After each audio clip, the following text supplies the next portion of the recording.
Canada on men's 2. He's the first climber visible. Coming out onto men's number 1, Jacinto Velasco Lozano. And for the women, Valentina Aguada, who performed very strongly at the World Youth Championships this past September in Innsbruck, and has already locked a spot to the Youth Olympic Games in her home country of Argentina.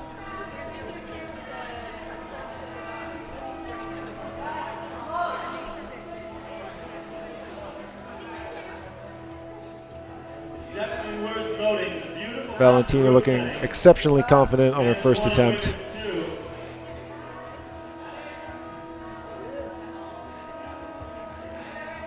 Trying to find a good position to hold on to the top. She can reach it. Just trying to see if she can stick it.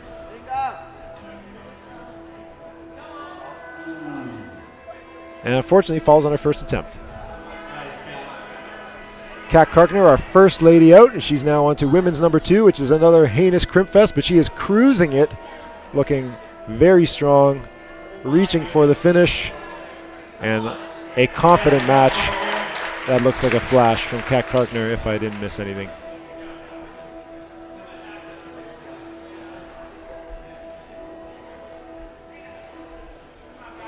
Some other proud partners I want to thank. The Action Sport Physio, who are providing the medical services and equipment for this comp. And Le 5600 for their help with the rooms and infrastructure here at the gym.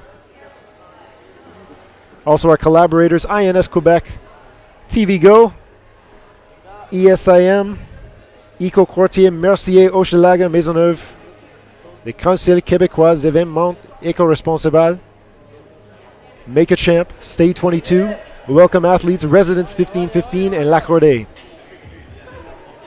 TV Go, of course, are the guys behind this live stream, providing you all this video.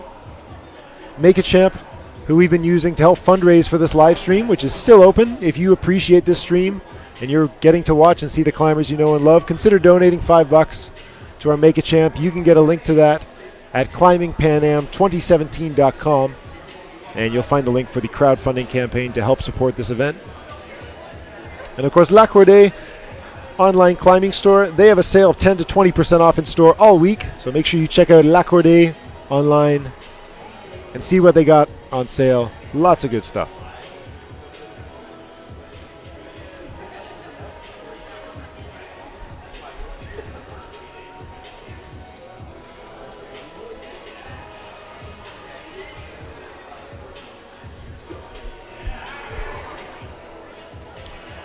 And Zachary Matthew on M2, struggling around with the start of men's 2.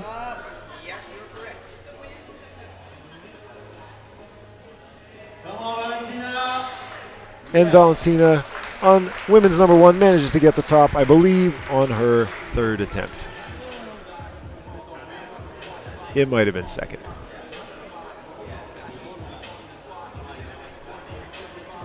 And men's number 1 still causing lots of trouble. I'm sure none of the boys expected this kind of crimp fest on the very first problem. 5-degree overhanging wall, crimping on footholds the whole way up. Each crimp is really just made for 1 or 2 fingers. It's a very intense problem to start off the round.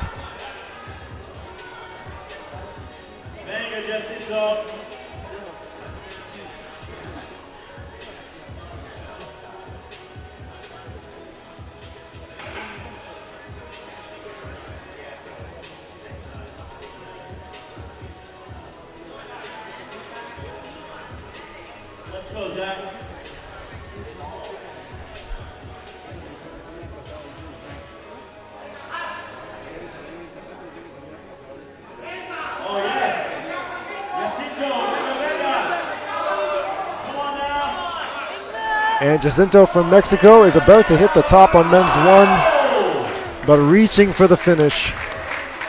Foot blows, and it's all over. But excellent progress. Bodes well for the next problems.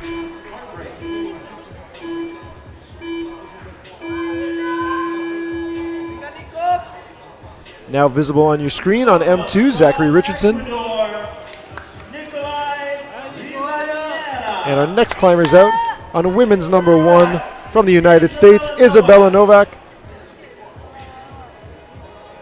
And for the boys on men's number 1, Nikolai Rivadeneira from Ecuador.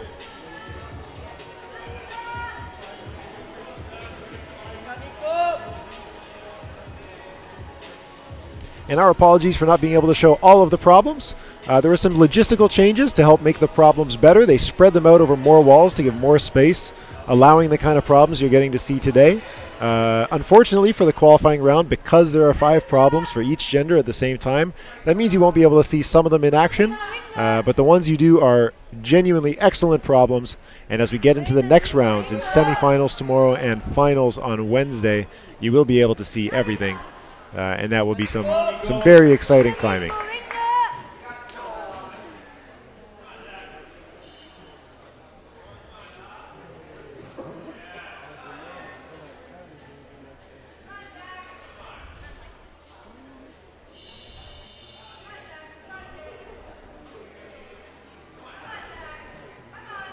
Alejandra Contreras manages to match the top on women's number 2, I believe, on her flash attempt. So even though the men's number 1 and women's number 2 are set on the same wall with very, very similar holds, similar angle, the women's version so far seems to be a relative walk in the park compared to what the boys are dealing with. That said, Nikolai on men's number 1 from Ecuador manages to get the top. And that's our first top we've seen on men's 1.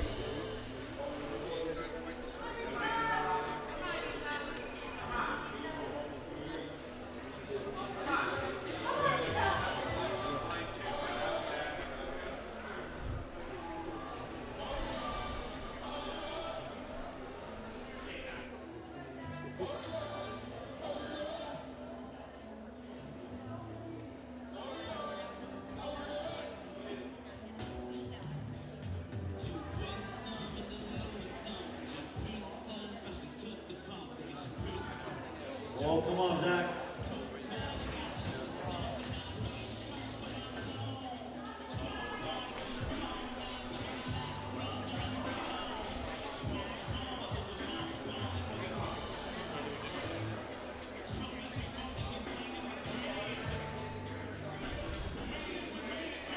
Medic to the medic room, please.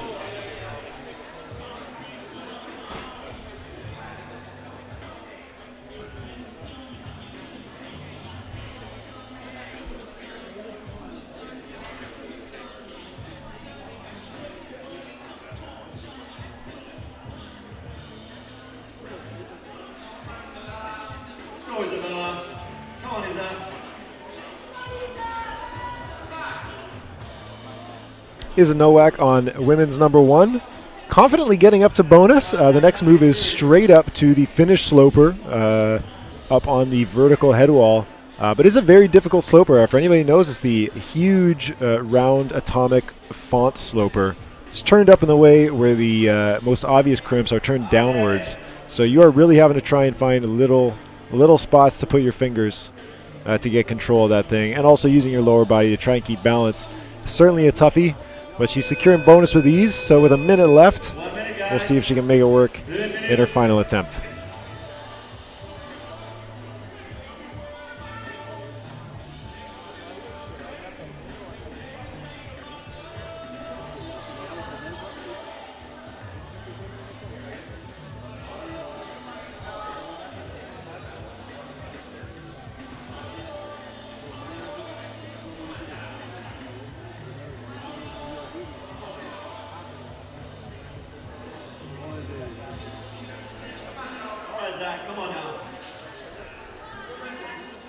Zach Richardson down to 20 seconds. He's gotten this far before, and it's all about trying to stick this move up to the finish. Let's see if he can make it happen under the pressure. One hand, but one hand is not enough, and with only 8 seconds left, he's got to walk it off with just a bonus.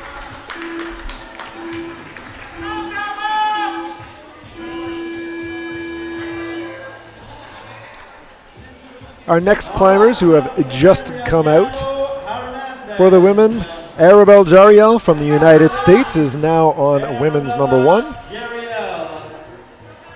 And for the boys, on men's number 1, Galo Hernandez from Ecuador.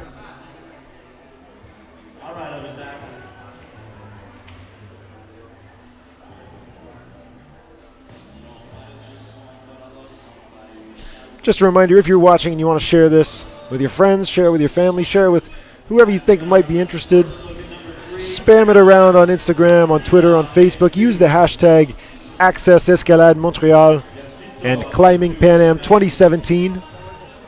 All the social media traffic we can drum up for this helps show our sponsors how much this event means to our audience and helps us get support in the future for further events. That's the only way we're going to be able to grow this, is if we got lots of people watching and taking part. So take some time out of your day, fire off a tweet, post something on Facebook, share the live stream link at climbingpanam2017.com, throw in the hashtag, and thanks for doing your little part. And of course, if you got spare change, you can always still donate a couple bucks to our crowdfunding campaign, where you can help cover the costs of this live stream that we're doing right now, and of course other parts of the event as well.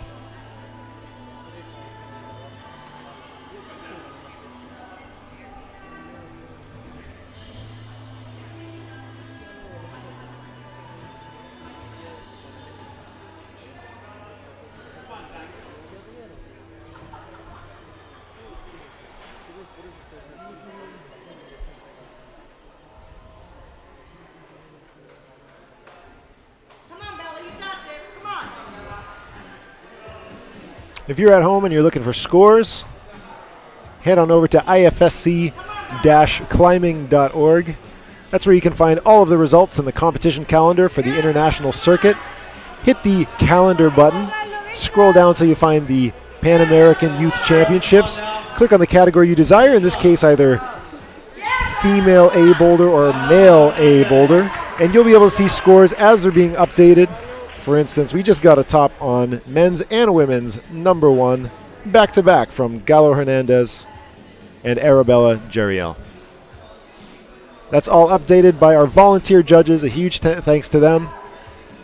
One of them on each station's got an iPad, and they are plugging in these results as quickly as they can, so you can see how these climbers are doing as they finish their problems.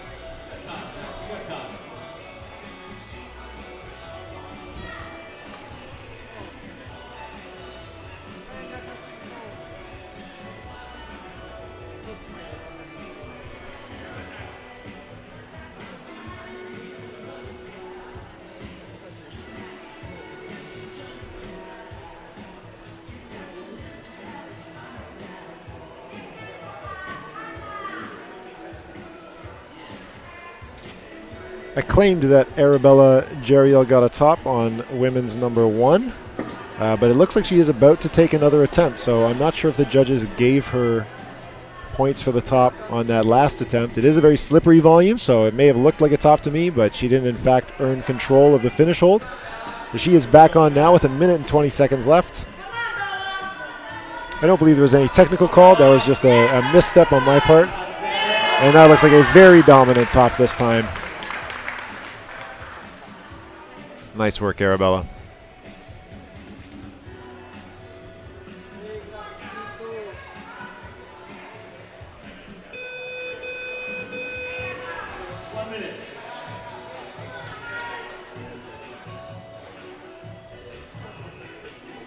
We're starting to see a pattern of pretty difficult starts for the men's problems. A few of them revolving around tough matching volume sequences, interesting positions that require a lot of tension. Watching Zachary on men's 3 and Jacinto on men's 2. And really just getting out of those start positions can be a lot of trouble. And of course, after men's 1, which was a heinous crimp fest, their fingers got to be feeling it at this point. But welcome to the Pan Ams. It's where the best from all across North America and South America meet. You got to be prepared for a challenge. And these guys are rising to the challenge today, putting in some excellent effort and some really cool tops.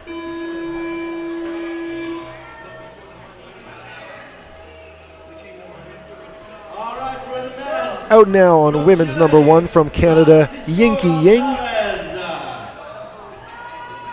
And on men's number 1 from Chile, Francisco Gonzalez.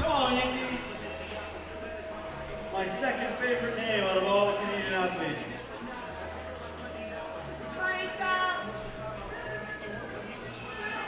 Come on, Yankee.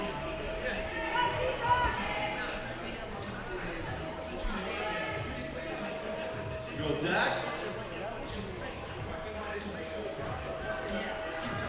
Zach Richardson looking very confident on men's number 3, something we didn't quite see in the first 2 problems, but looking good. Falls after bonus. Francisco. And Francisco Gonzalez on men's number 1 secures a top early on.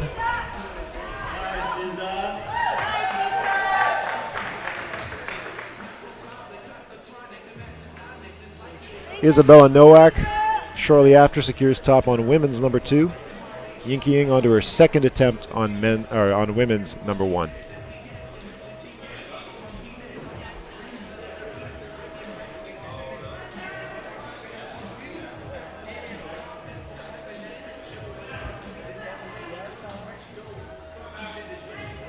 Here we go, Zach.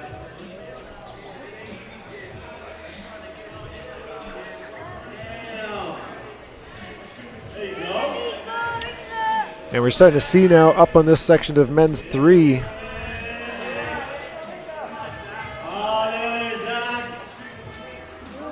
Very difficult crimp section. And Zach again hitting the finish but not managing to lock it in.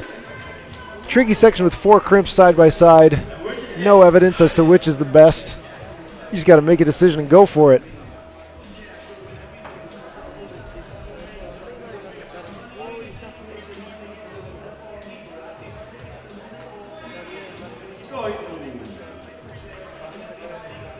And it looks like I made another garbage call. Francisco Gonzalez from Chile. Thought for sure he had the top on men's 1, but he's still staring the thing down. So I guess he wasn't granted control on that either. The finish for it is very small. Again, they're jibs that are meant to be for your feet, so it's hard to get even 3 fingers on them, let alone 2 hands. So it may have been a case of not matching properly, or maybe a foot blew on his way up there, so my bad. But Francisco's still going for it.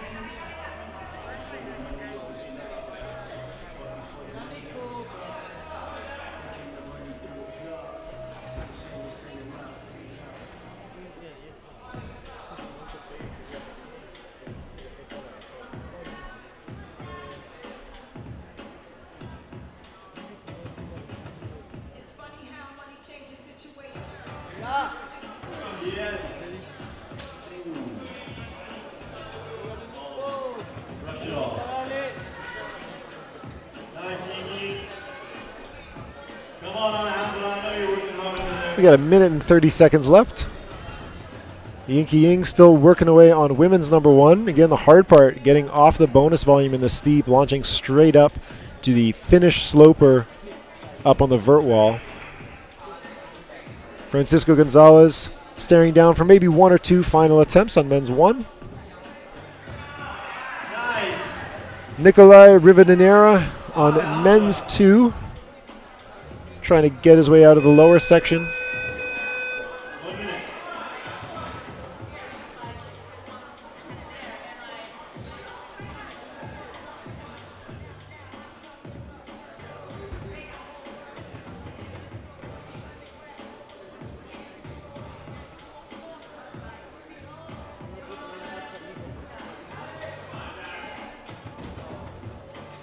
And Alejandro Contreras on women's number 3. Trying to get out of this mantle section. Very difficult. The sloper is real bad. Come on, girl. And then nothing to help you until the top of the wall. Come on, Chica. That's fight.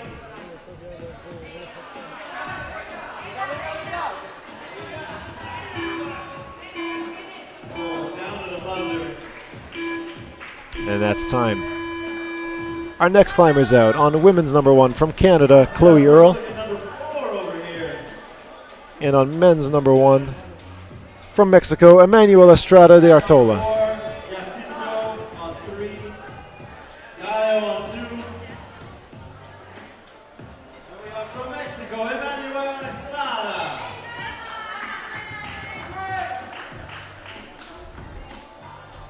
And from Canada, coming out on number 1, Chloe Earl. You guys can probably see a bunch of judges and officials in your view. I want to give a big thanks to the, of course, to all of the volunteers that signed up to do this in their own spare time, but also to the volunteer crew that is running the international technical team of Canada. Paul Leday is the jury president today. From Ecuador, Cosmo Maya is the technical delegate. From the United States, our IFSC official is Bruce Mitchell. We have an assistant technical delegate from Canada in Sebastian Powell. The technical coordinator for the event is Eric Lachance. And running the chrono system, those are our timers. And also an attending IFSC official is Babak Zia. So thank you guys for taking care of everything and supervising and training the judges, managing the timers, which is more of a headache than some people may expect. Everything is running smooth, and it's all thanks to those people. And of course, the route setters for today. The chief setter for the boulders is Simon Parton, and his assistant chief is Antonio Moya from Argentina. Chris Danielson is the setting coordinator and expert counselor, acting as a resource for the setting crew. Some of the other setters with work this weekend include Brett Johnson from the United States, who will be leading the difficulty setting team, and his assistant from Chile, Christian Carreras, along with many national level setters in Selena Wong, Laura Matthew, Jairo Bogota, Nick Oklobzia, sorry Nick, Andrew McBurney, Oscar Lanzagorza, Juan Martin Miranda, Caleb Thomas, Kyle McCabe, and Martel Magnon. Thank you to all of those guys for the many days of work they put in before the event. And of course, it doesn't stop then. They are working every single day, putting up and taking down problems, and of course, watching every climber to get an idea of how they need to tweak problems for future rounds. So they've still got 6.5 more hard days of work. We really appreciate all the time that every single one of them put in. And we're so glad it's a multinational crew. The officials for the event include people from 8 different countries: Canada, Brazil, Colombia, Chile, the United States, Argentina, France, and Scotland. And we managed to reach relative gender equity with a total of 7 women and 9 men, something that the event's very proud of. There you go. Zachary Matthew on men's number 4, giving us our first taste of that problem, and getting high as well. If he can control this awkward finish hold, we'll see our first top for Zachary. Excellent work from Zach. And Kat Karkner giving us our first view of women's number 4, featuring a volume arrangement that's carried over from the B category, just with some minor changes. Oh, nice save over on number 3. Very good, Valentina. Come on now, push, push. Yeah, come on. Oh.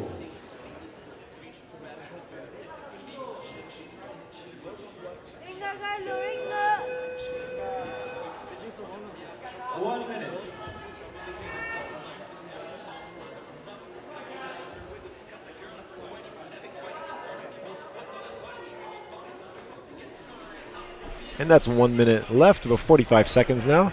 That's work, Kat.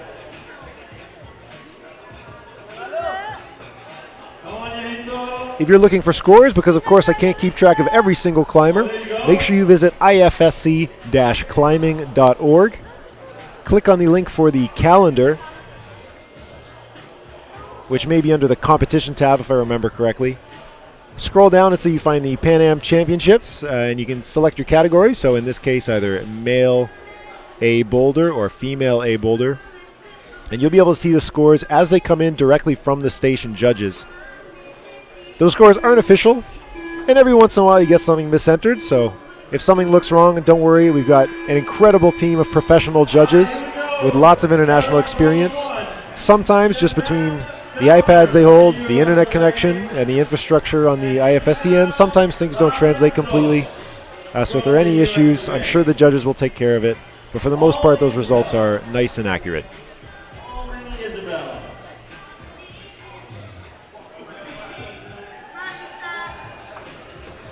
Our new climbers out on men's number 1 from the United States is Stefan Fellner. And also from the United States on women's number 1 is Isabel Barrientos. Yinky Ying on women's number 2.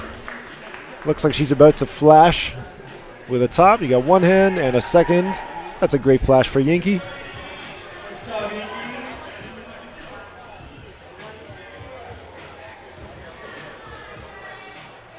And Isabel Barrientos also securing a flash on women's number 1.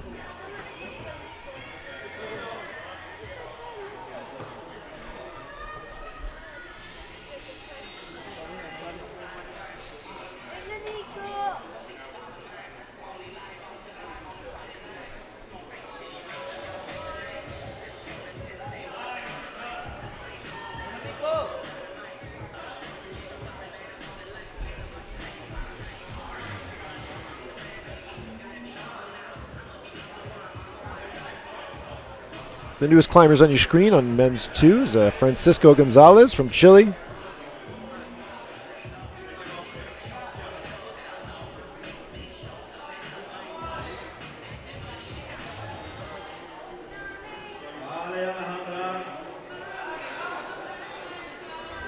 And for the girls from the United States, Isabella Noyak.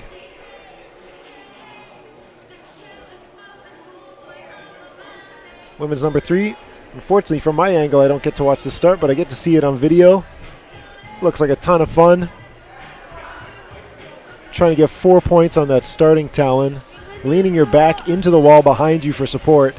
And then from there, trying to come out through some very, very tiny crimps to get you around that corner to the sloper, which then hopefully you'll be able to mantle completely, get a foot up on that thing, stand up, and reach the top.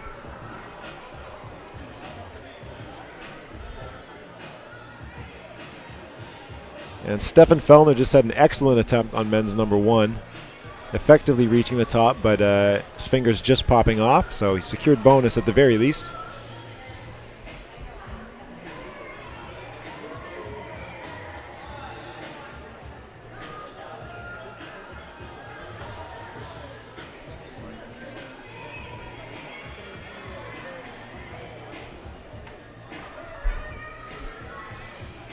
If you guys are in Montreal this week, of course you can always come down to spectate, especially consider on Wednesday when we've got the bouldering finals for all 3 categories. Make sure you come out for that one. If not, consider coming by in the evening. We've got some of the climbs, some of the boulders in the speed wall open for the public to mess around on, try and see what it's like to be a competitor at this level.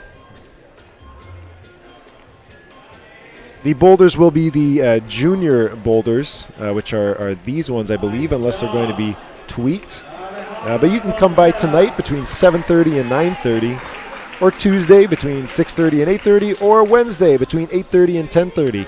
And those walls will be open for you to try. You can try a speed wall, maybe for the first time in your life, or you can hop on the junior boulders and just see how tiny these crimps are that I'm talking about, or how impossible some of these slopers are. If you want more information about that, you can always go to the website for this event. It's climbingpanam2017.com, where you can also find a way to donate to the crowdfunder, a place to, of course, find the live stream that you're watching right now, and a lot of other information about the event, and also just visiting Montreal, which this year turned 375, one of Canada's great cities. If you get a chance to come out here, check out the Tourism Montreal website, find some stuff to do, and of course, check out all of Montreal's grade A gyms, including, of course, Horizon Rock, our host today. Out on Rue Dixon in the west part of the city, right around the corner from Montreal's Olympic Stadium, which is also an incredible sightseeing destination. You can get a chance to go up into the tower that stands over the stadium. You can get a beautiful view of the surrounding city and the river and Mount Royal. Montreal is worth the trip for sure.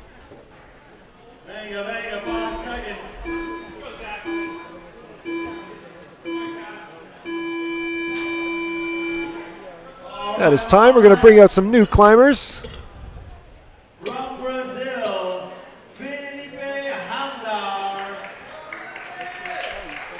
On men's number 1, our first Brazilian climber for the day, Felipe Hamdar.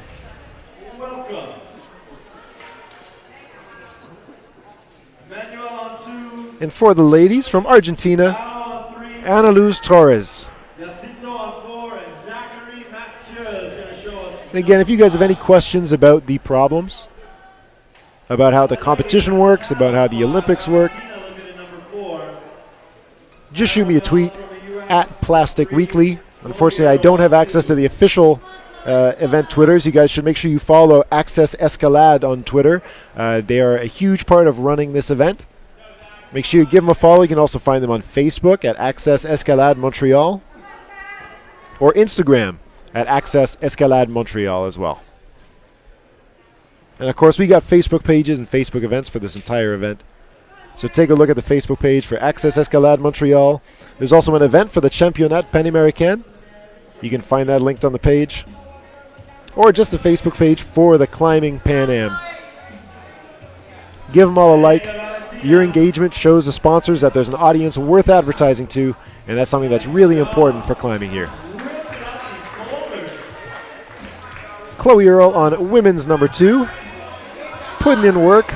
Bonus is secured, but unfortunately having to let go right before the top. And we get our second top on men's number 4.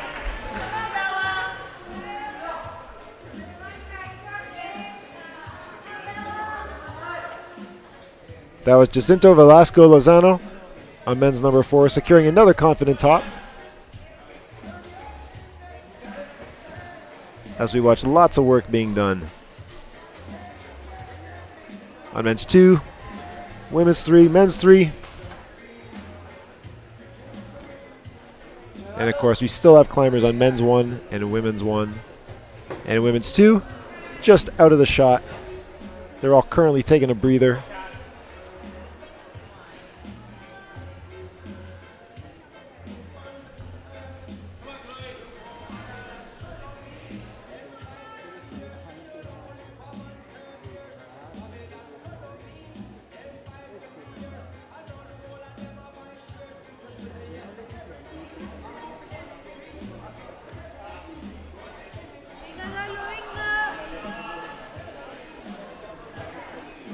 Problem number 5, Zachary Matthew and Catherine Karkner. They're our first climbers that came out today, so this is their last chance to make an impact on the scoreboard.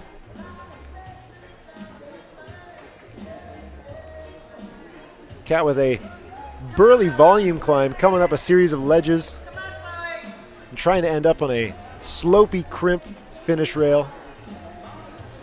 And Zachary getting out of the volume section with some relatively stable crimps and entering into the dead zone of sheer crimps. An exposed slab.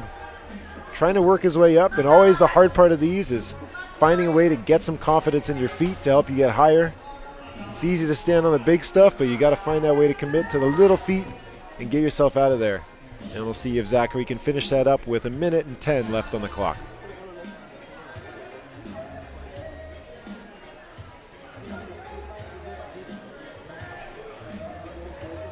Come on, Bella. 1 minute.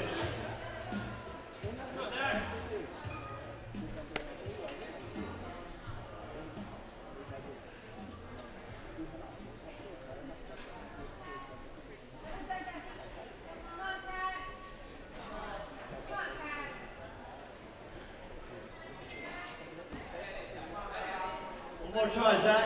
Your last boulder. 30 seconds. And of course, a shout out to Pete Woods from Alberta. He's rocking the mic down on the floor, keeping people informed and engaged. Nice. The dude's a monster. He's going to be here all 7 days, rocking the mic.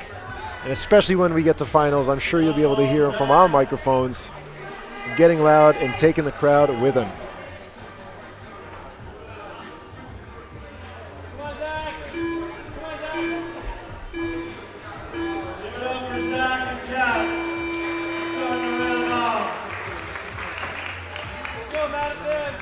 Your next climbers up from the United States on men's number 1 is Ross Fulkerson. From the USA, Fulkerson Ross.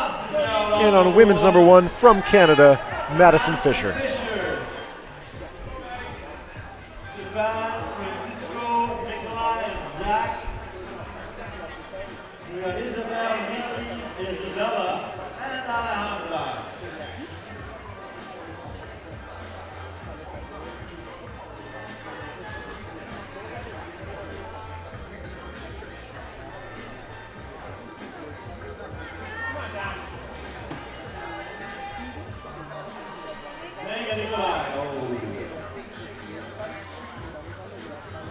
Isabella Barrientos making women's number 2 look like a ladder right now. She's got bonus for sure. Just one move away from the top. We'll see if she can lock it down. One hand on it. And that's your second hand. Isabella Barrientos gets women's number 2. Madison Fisher, again, looking good in this position like a lot of the girls in the past, where bonus is a pretty easy way to get to, but firing yourself up to match up on the finish is hard, and they give it to her. That's a top on women's number 1 for Madison Fisher. Ross Fulkerson also getting high on men's 1. One hand on the finish. Nice job. And he gets the top as well. Good start to this round. We still have 3 minutes and 28 seconds left on the clock.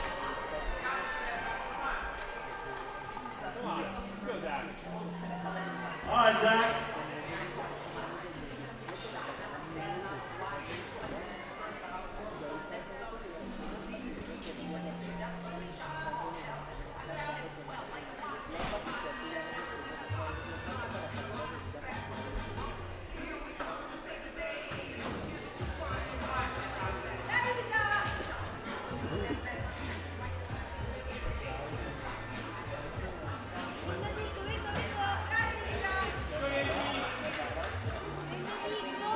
Venga, venga, venga.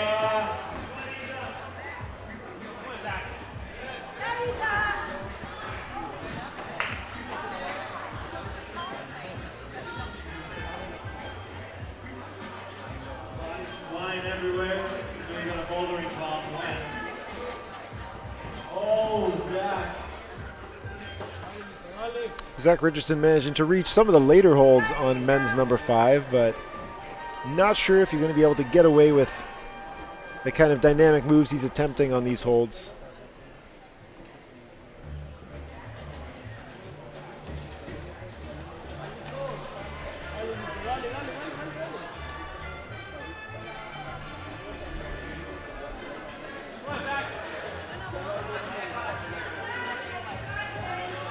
Nikolai Rivadiniera on men's number 4. Making the bottom part look easy, just having trouble getting to the hold right before top. Maybe moving a bit too dynamic for how small that crimp is. Hopefully he can figure something out.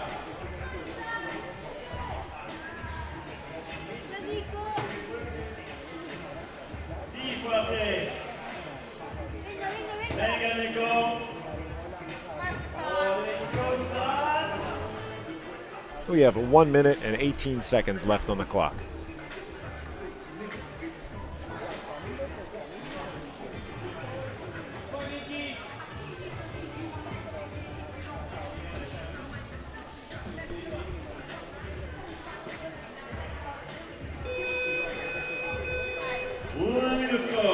That's 1 minute remaining. Here we go, Zach.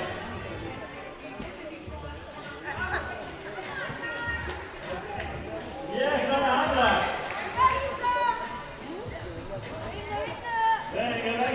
lots of climbers really giving a solid burn on their final attempt.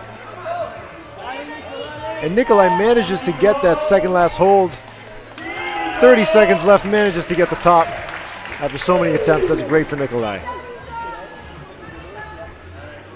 All right, Isa. Clock's ticking, girl. Come on, Isa.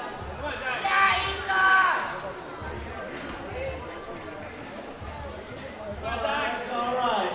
Folks getting loud for Isabella Nowak in the crowd behind me.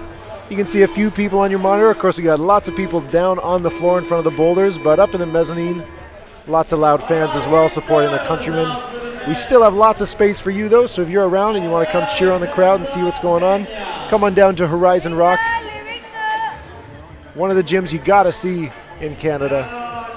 And of course, what a better time to see it than when it's full of the continent's best climbers.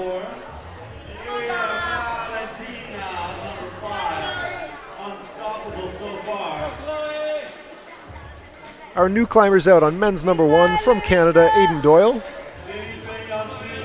And for the women from Ecuador, Alexandra Mena.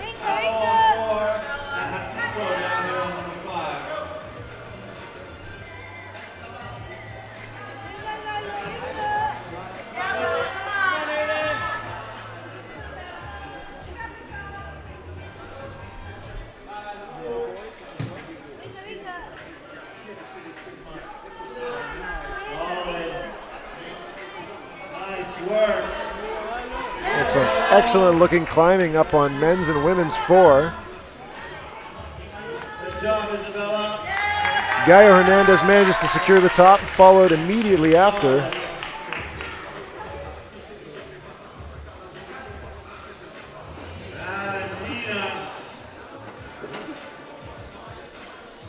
By Arabella Jeriel of the United States. Sorry, I got a lot of names I got to look through. If I'm slow, that's why. And Valentina Aguado, one of the top climbers in the world in her category, manages a really quick top on women's number 5, looking very strong.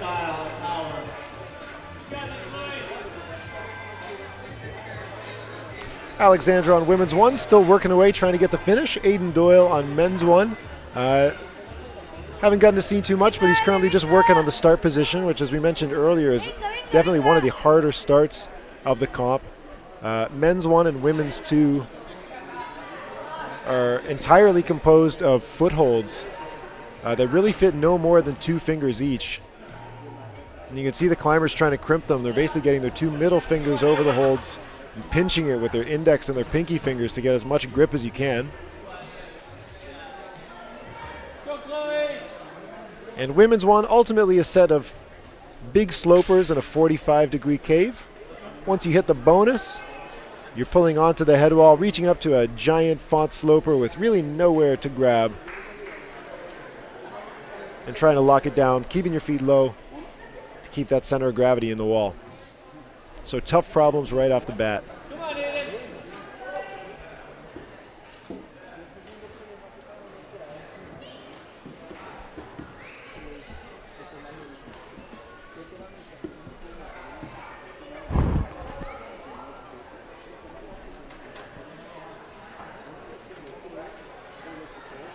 We got a minute 45 left on the clock for our current set of climbers.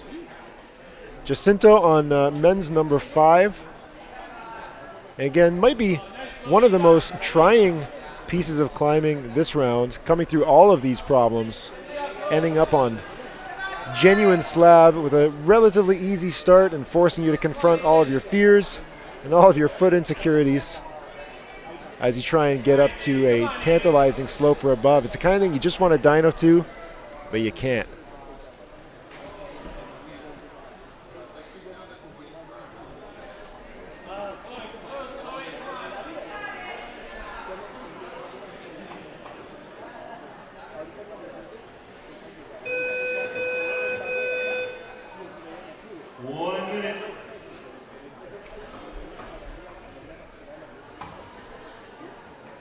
And with less than 1 minute left, we're still waiting. Hopefully Ana Luis Torres on women's 2 can make some progress, but she, along with Aiden Doyle on men's 1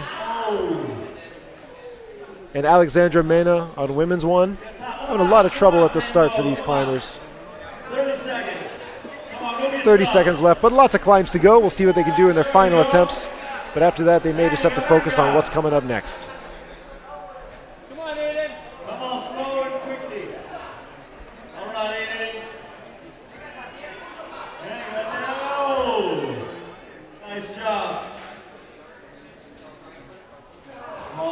Aiden Doyle getting so close to the top on his last attempt on men's 1, but unfortunately just can't get his hands on it. The crimps hurt too much, or at least they would for me. But excellent work from those climbers as they move on to their next climbs.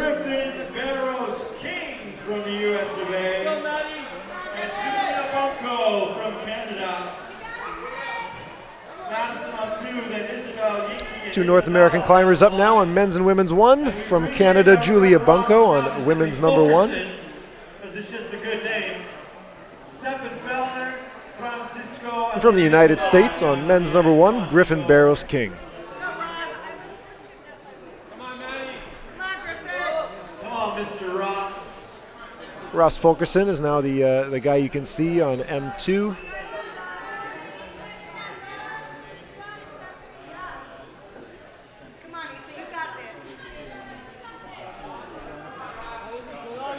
And Madison Fisher on the women's two, making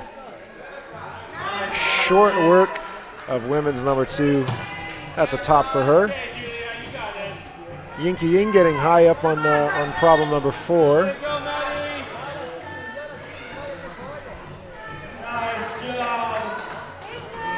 Nikolai over on problem number five, entering the danger zone of the fifth problem. But he's being proactive and trying to use those feet. But still just not enough. It's not a friendly problem. I am excited to see what kind of person it takes to get a top on that, though. Here's hoping. We got lots of strong climbers to come.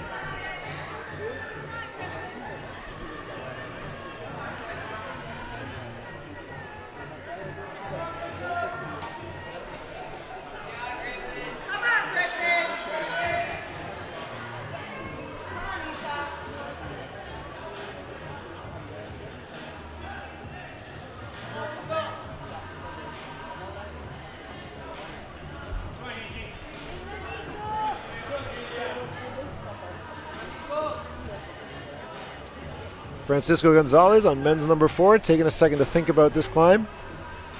It's definitely one of the climbs with the friendlier starts, but as you get gripping onto the second volume area, it quickly becomes discouraging as you feel really out of balance and feel like you don't have much to step on. Yinky Ying on women's number four, which again feels like a relatively easy start. You can really lay back into that feature, but as you go up, you also got to bring your feet with you, and that becomes tough as the foot positions are so tight into where your hands are. It becomes very easy to barn door out around the corner and off the wall. Come on, Julia.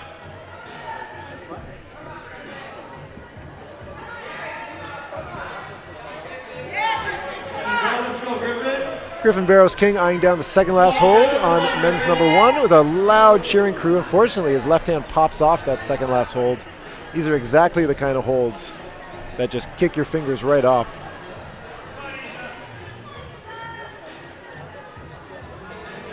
I took some pictures if you want to see what those problems look like. That's women's one, women's two, and men's one. Check out my Twitter at Plastic Weekly. Unfortunately, I can't get on the official ones. But check out at Plastic Weekly. You'll see a couple pictures of those problems so you can imagine what the climbs look like. And of course, feel free to ask any questions. While you're on Twitter, make sure you give a shout out to Accès Escalade Montreal. They're the people behind running this entire event, making it all happen, coordinating the endless volunteers and officials and judges, coaches and athletes from around North, Central, and Southern America to get together for this event. Fire up that hashtag, Accès Escalade Montreal, to let them know you're paying attention out in the crowd. 1 minute.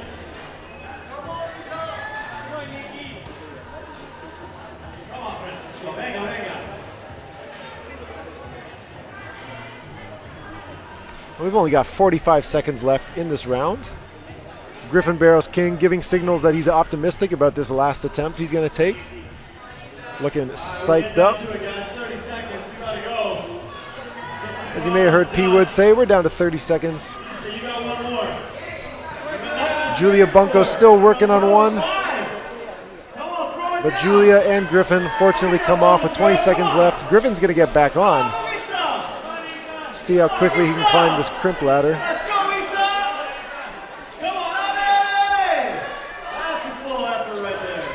8 seconds left. Griffin's still on the wall.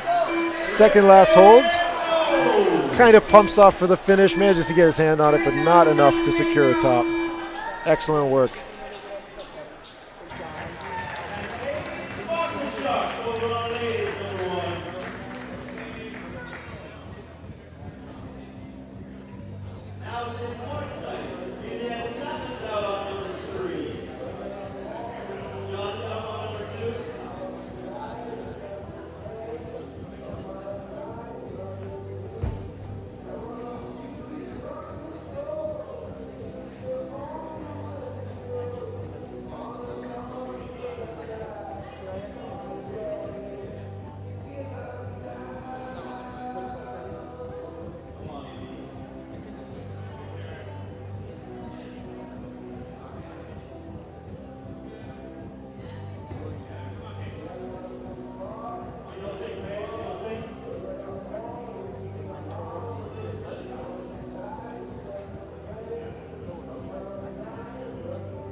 Welcome, bienvenido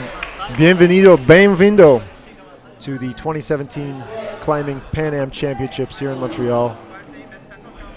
Hope you've enjoyed what you've been seeing so far. My name's Tyler, and I'll be helping run you through all the action today, tomorrow, and bouldering finals on Wednesday. If you have any questions about the event, shoot a tweet to me. You can find me at Plastic Weekly, and I'll try and answer any questions you have about the athletes, the scores, the competition, the organizers, the sponsors, anything you're curious about. Send me a message. I'll be watching, and I'll try and answer whatever I can for you. And if you can only get in touch in a language outside of English, I'll try and fire up Google Translate and explain anything I can as well as I possibly can.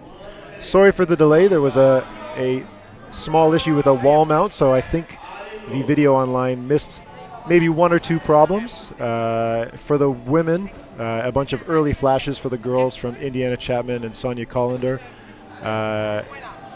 We were missing one boy from the running order. The very first boy on the official running order was not attending the competition, so we won't have a score for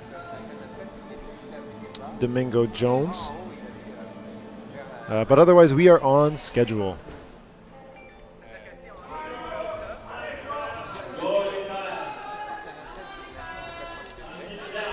This is going to be a long day for all of us. We're, of course, only a little bit into the B category for the boys and girls bouldering qualifiers.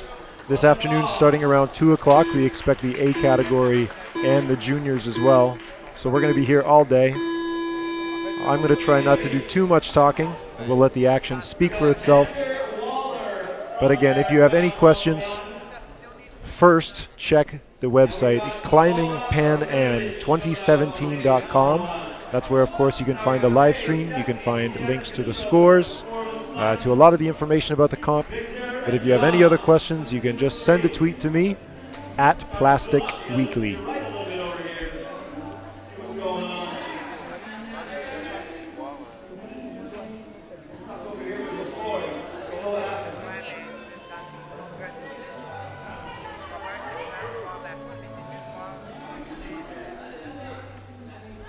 At the same time, if you have any issues with the stream, if the volume's a little too crazy, and you can't hear us or there's something you can't see, again, let us know. You can tweet to us at Plastic Weekly, and I'll try and fix anything for you to make it a better viewing experience.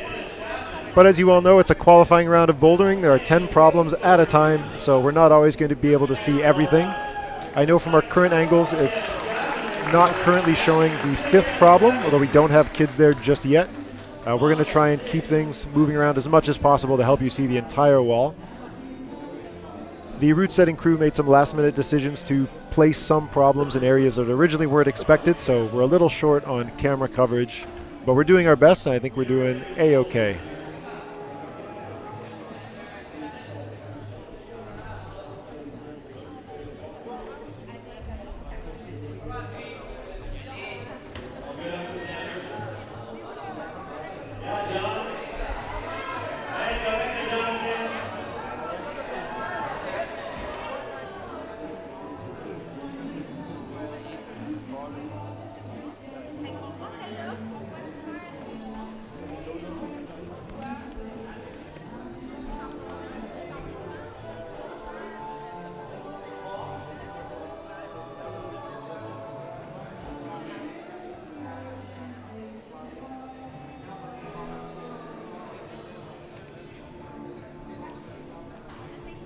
Today's competition features athletes from 10 different countries. We're looking at about 200 different competitors from across North and South America. Of course, Canada, which you see well represented on the walls right now, and our friends from the United States, and Mexico, Guatemala, Ecuador, Colombia, Chile, Brazil, and Argentina. Argentina, of course, hosting the 2018 Youth Olympic Games, where climbing will make its first appearance at an Olympic event. For the A category coming up this afternoon and through the week, some of those climbers will be fighting for spots at the Youth Olympic Games. I was speaking to the coaches from Team USA earlier today. Unfortunately, because of decisions made by the United States Olympic Committee, there won't be any American athletes in the climbing discipline at the Youth Olympic Games. But I was speaking to the coaches, and they said their kids are still very excited to compete here. it's still an excellent event for them to get international experience without necessarily having to hop the pond. And so we're really excited for all of their climbers. Of course, the United States fielding lots of strong competitors, and in many cases setting a great high bar for the rest of the kids out here in North America to try and live up to. So we're glad they still joined us, even though they're not able to lock down that spot for the Olympic Games.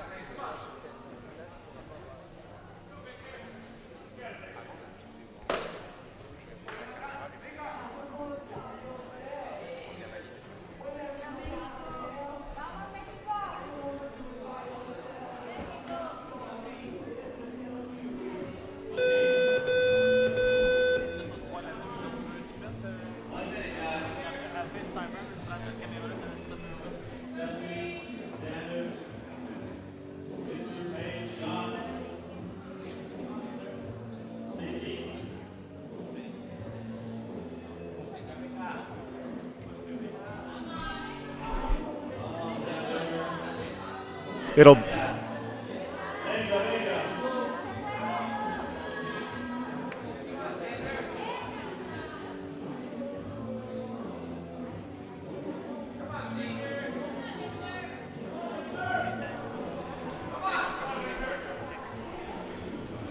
Beth Hansen. Unfortunately, I won't be able to update you on the score you're looking for Nakia Sanders.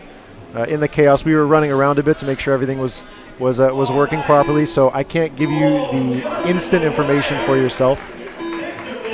Those scores should be posted at ifsc-climbing.org as soon as she's done her round, but unfortunately, aside from what you see on the screens, that's all I see as well. So I won't be able to give you an update on that right now. Maybe for the later competitors, if my memory really stands up, I'll be able to, but I'm not able to access the judges' scoring. So the first official scores I see are also on the website. And actually, as I'm looking at that, those scores are being updated as we go, so you don't have to wait until all 5 problems are done. They are inputting those scores, it looks, as the competitors finish their climbs.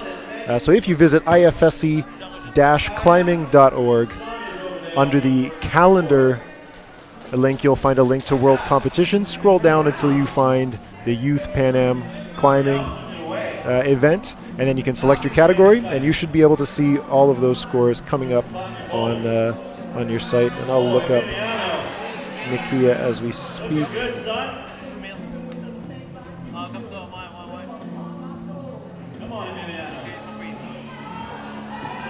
Nakia Sanders, from what I see on the page, scored the top on problem number 1 in a flash, so that's an excellent start for her. She's not the only one. A bunch of the girls have also flashed problem number 1. I don't have a score inputted for problem number 2 at the moment, so that may mean no bonus was achieved. It is a hard problem. The Gaston into the undercling up in the second volume has been messing with a bunch of the girls, so that's understandable, and we'll see how she does from there. Thank you for sending your question.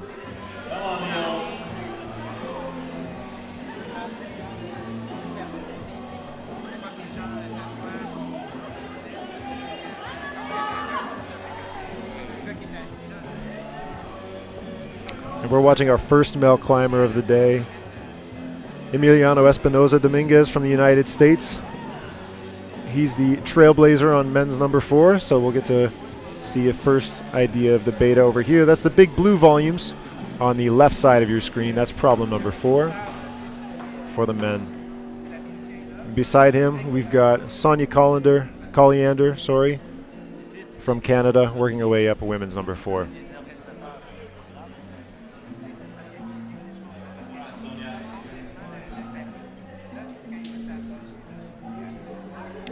Off your screen on men's number 1.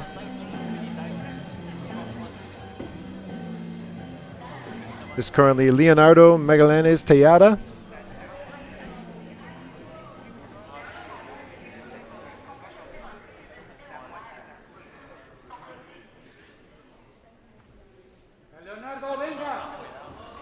On women's number 2 is Megan Bokenfor from Canada.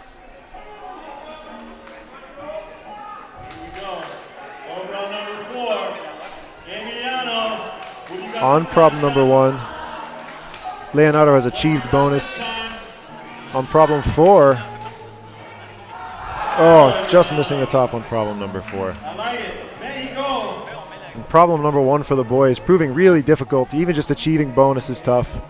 If you can get one hand on it, getting 2 is even harder, and controlling that tiny, very, very flat screw-on to do effectively a big pull-up dyno to a thumb catch sloper.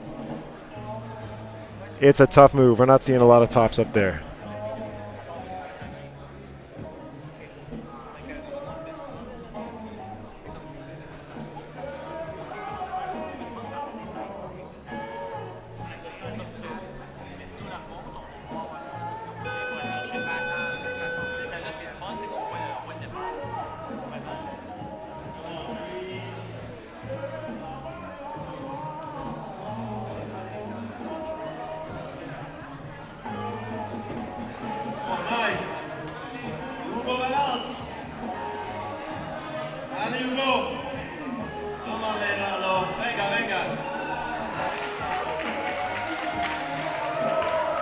Leonardo probably with his final attempt.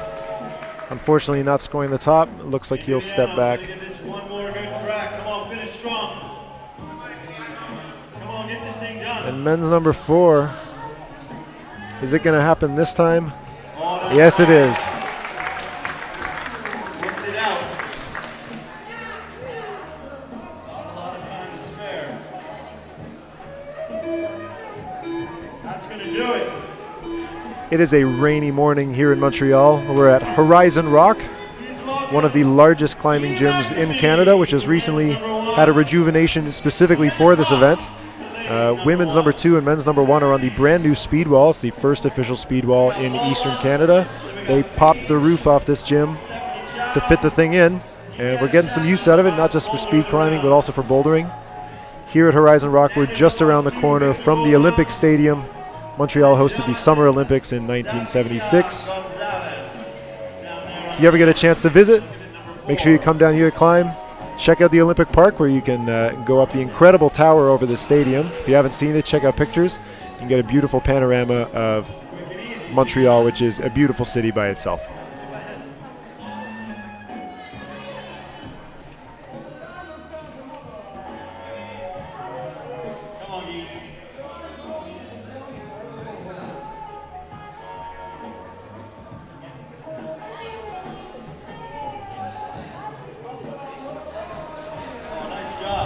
Off your screen,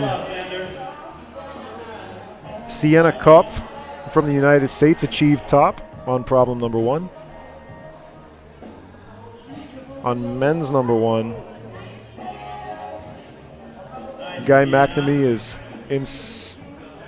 has the bonus and is trying to work his way up to the top. And Indiana Chapman, our first climber of the day, achieves the top on problem number 5. And it looks like she may be the one to beat here today in Montreal.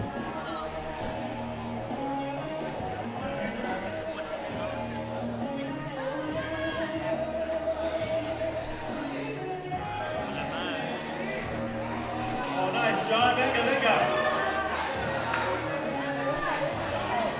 Also off your screen right now in women's number 2, Lola Rabinovich, still working her way on women's number 2. And again, if you're looking for scores, make sure you head to ifsc-climbing.org.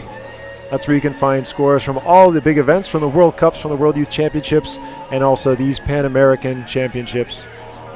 Go to the calendar section of the website. You'll find all the events. Scroll down just a little bit when you see the Pan American Youth Championships. That's this event. And you can find the results under the male Youth B Boulder or female Youth B Boulder. And those are being updated by the judges at their site. They've all got phones or iPads, so they're entering those scores either as the attempts happen or as the problems finish. So you'll be able to see those scores before they've finished all of their problems, which is nice.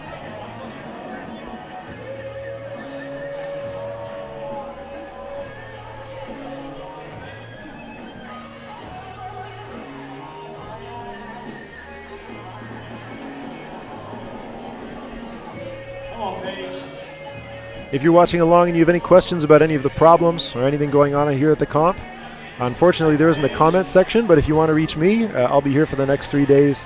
You can tweet me at Plastic Weekly. Hit me up on Twitter or maybe in the comment section on Instagram.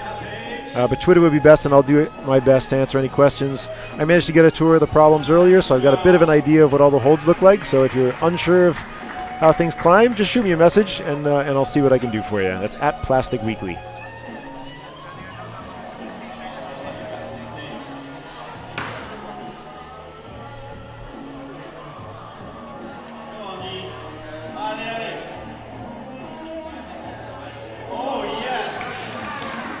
And Guy McNamee manages to score the top on men's number 1 just off the camera, just before the minute mark. So Guy starts his run with a top.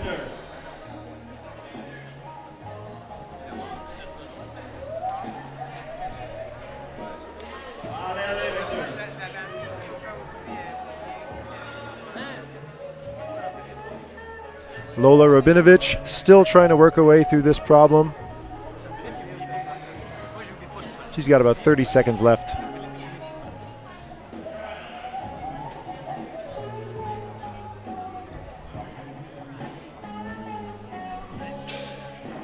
Just going to take it right down to the wire.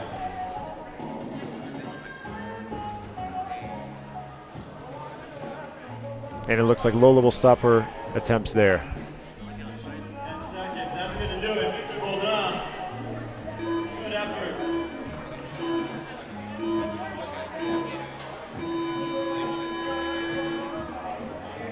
All right.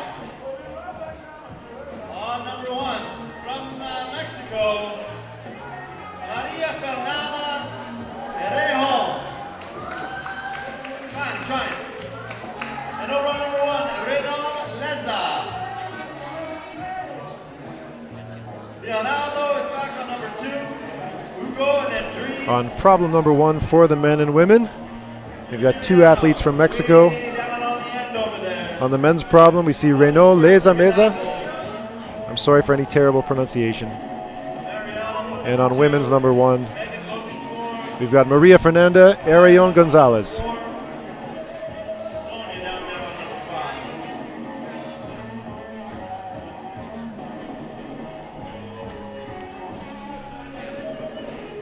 And for the first time, we've got a climber on men's number 5.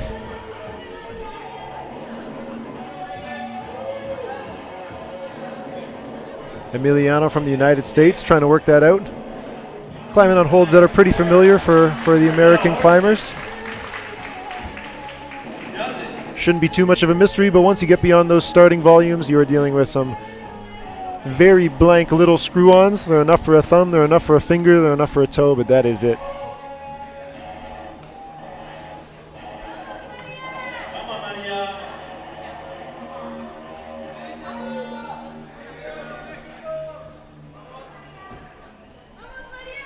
Oh my goodness. Look at that.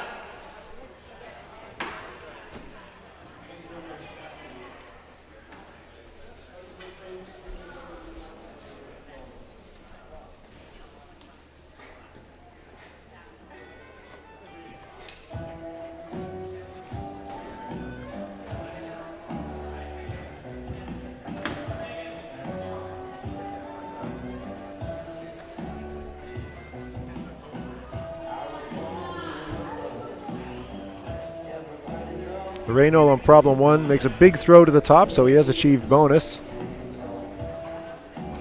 Just got to try and work his way to finish it up. And Maria Fernanda on 1. Unfortunately, my angle makes it really hard to see how the climbers are going. She hasn't achieved top just yet. She might have bonus. But you can always check the scores at ifsc-climbing.org to double check when their climbs are done.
As you might know, this is one long event, a 7-day event. We're going to deal with 3 days of bouldering, I think 1 day of speed, a couple days of lead, and then of course the combined event over the weekend, which is what we'll use to determine which of our kids claim the 2 male and 2 female spots allocated to us for the Youth Olympics next year in Buenos Aires. But for a 7-day event, of course, there's many more days of route setting. Fortunately, we have a huge crew of setters from across North and South America coordinating it all, and the expert counselor is, of course, Chris Danielson from the United States. The chief setter for the bouldering rounds is Simon Parton from here in Canada.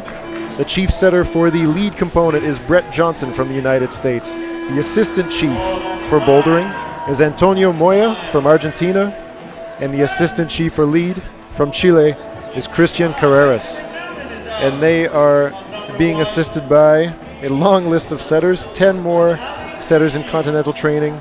Selena Wong from Canada, Laure Mathieu from Montreal, Yaro Bogota from Colombia, Nick from the United States. I'm not going to try that last name, sorry Nico. Andrew McBurney from Canada, Oscar Lanzagorza from Canada, Brett Johnson from the United States, Christian Carreras, Juan Martin Miranda from Argentina, Caleb Thomas, Kyle McCabe from the States, and Martel Magnan from Canada. Thanks to all those guys for the many, many days they've already put in for setting, and of course they can't sleep just because the event has started. They are here making sure the walls are in good shape, watching how the competitors do to make tweaks for more rounds. So this is one long event for them.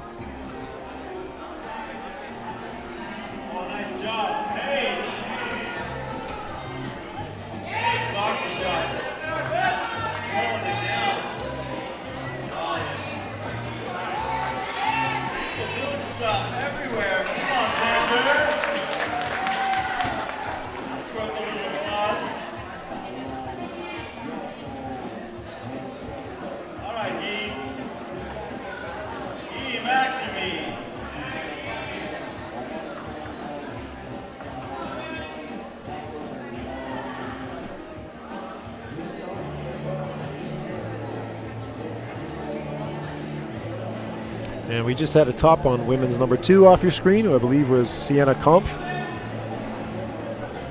I can't see her number, so I can't confirm. And on men's number 1 off your screen, number 11, Benjamin Newman from here in Canada, just working to get that top.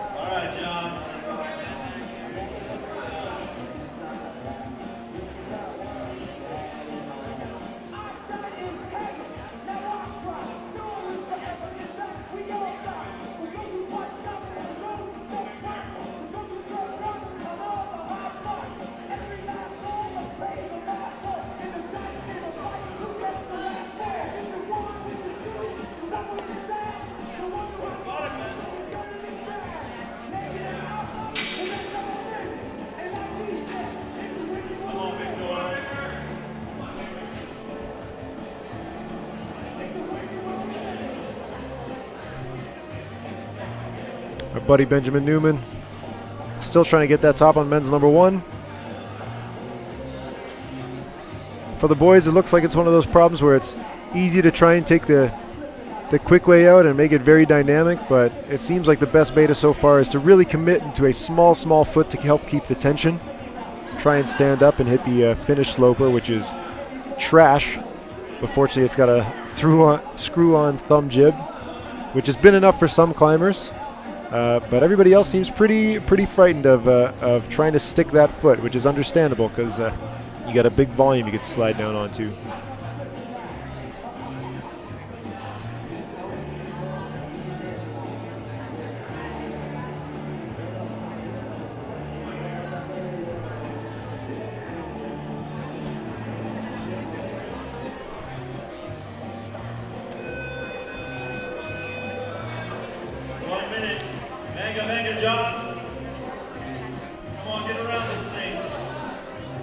Speaking of holds, We've got some excellent hold sponsors providing their wares today, and you will see more of their products as we get towards finals on Wednesday, when of course the problems will certainly be at their best with the coolest looking holds, the most exciting moves.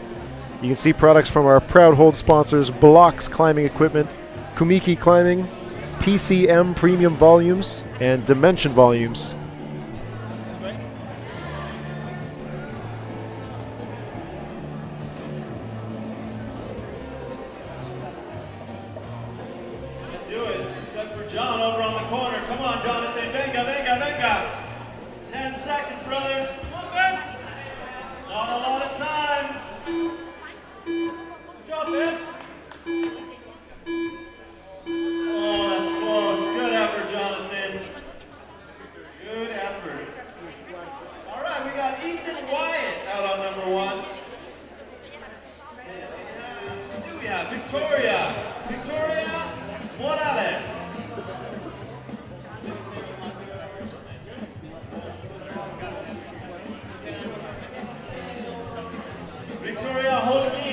On women's number 1 off your screen, we've got Victoria Holguin Morales.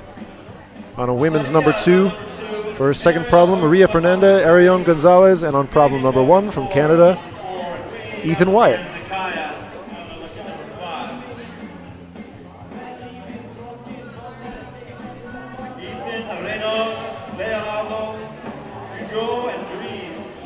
And Beth Hansen, about your question, mentioning a couple climbers who have a blank white box for their climbs. And of course, you can see these if you go to ifsc-climbing.org. Go to the calendar page and find this event, and then find the appropriate category. You can see all the scores as they come in. Beth mentions that there are some scores that look like they're not being entered. The blank box usually means at this stage in the competition that the scores haven't been processed properly in the digital system. There are 2 judges at each station.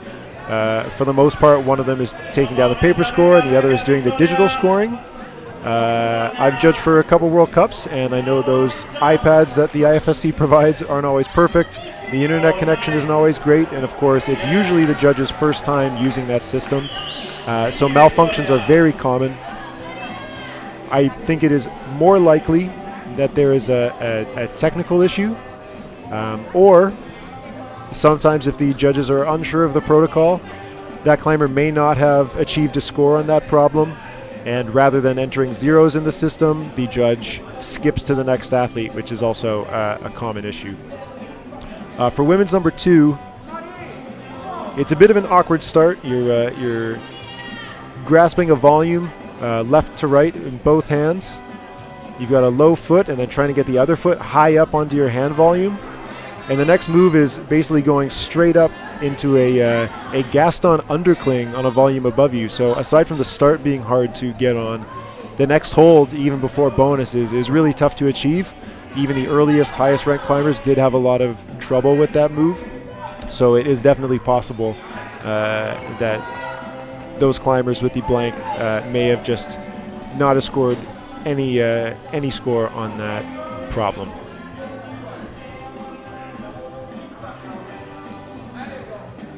I'll try and keep an eye out on that and see if that correlates with what I can see from here.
With a minute left, Mexico well represented on the wall. But it's something, unfortunately, us Canadians don't get to see too often. North and South America, unfortunately, are one of the less developed climbing communities around the world.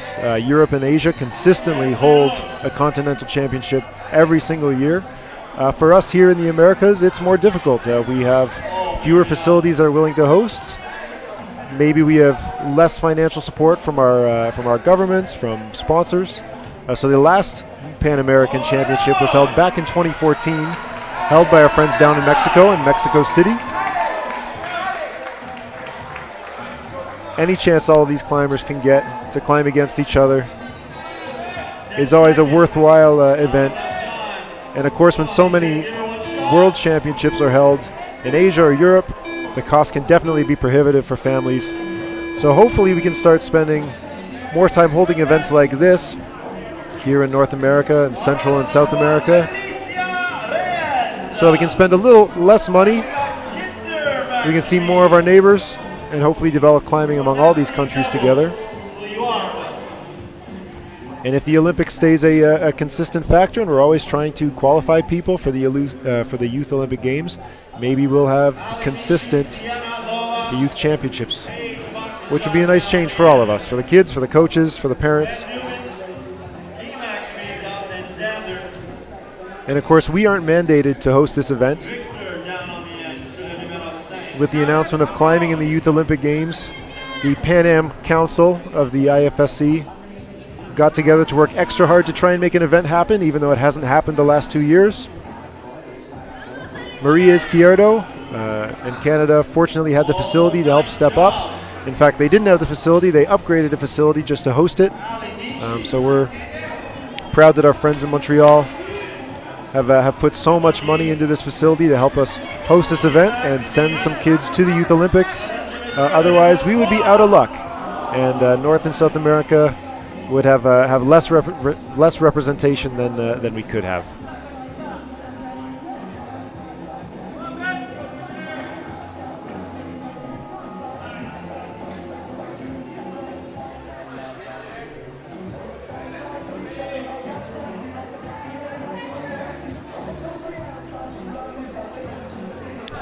On men's number 1 off your screen, we've got Kindar McNamee.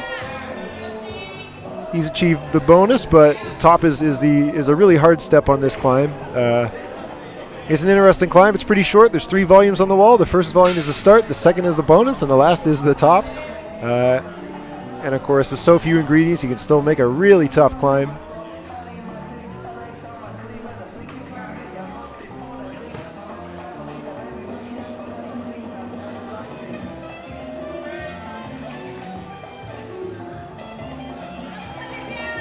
On women's number 1 from Mexico again, Alessia Reyes Zachariah is working her way up. She's doing excellent. She's her next hold is the top, and it looks like she might achieve it. Excellent job from Alessia. Great top on women's number 1 for Mexico. And of course, if you have any questions about the problems on your screen or off your screen, unfortunately we don't have a chat for the video. Maybe that's a good thing, so you guys can't spam me. But if you have questions, just tweet me at Plastic Weekly. My name's Tyler, and I'll do my best to get you any answers. If you have questions about the holds, questions about the moves, questions about the organization, let me know and I'll try and hook you up.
And a shout out to Canadian Climbing News correcting me on something I said. I think I said that 2 men and 2 women from the Youth A category will be taken from this event. It is just 1 man and 1 woman.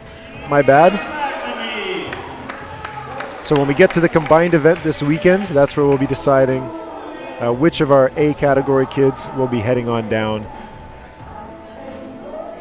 to Buenos Aires for the Youth Olympic Games in 2018. Thanks very much, Canadian Climbing News, an excellent resource. If you don't follow them, check them out. They always seem to be the first ones up to date on scores, on policies. They're an excellent resource. Give them a follow. See what's going on, and I'm sure they'll be posting lots of updates through the event.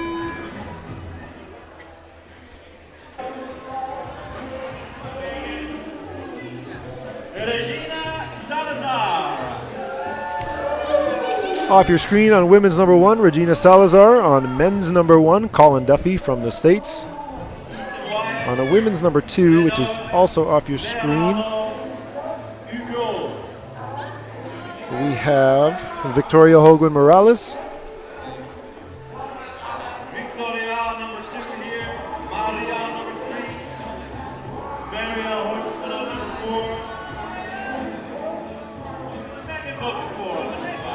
And while we don't have a way to put scores up on the live stream, make sure you check those live updated scores at the IFSC website. That's where you can find scores for World Cups, World Championships, Paraclimbing World Cups, ifsc-climbing.org.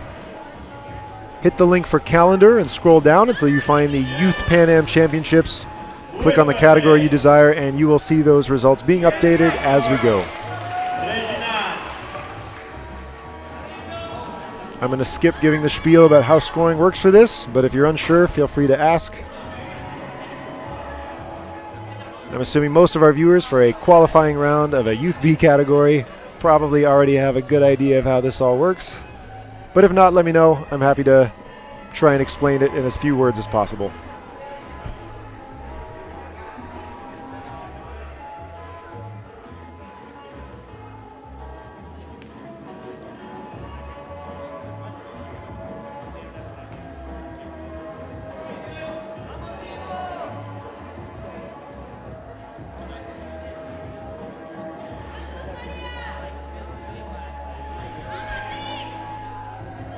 We're already 2 minutes into this problem. And on men's number 1, Colin Duffy. It's a pretty familiar name for anybody that follows youth climbing in North America. Possibly one of the strongest contenders in his category, and whatever category he's ever in. And of course, he's working really hard on this men's number 1. Achieves a bonus like most of our male climbers there, but still having trouble getting up to the top. So right off the bat, these climbs are kicking butt.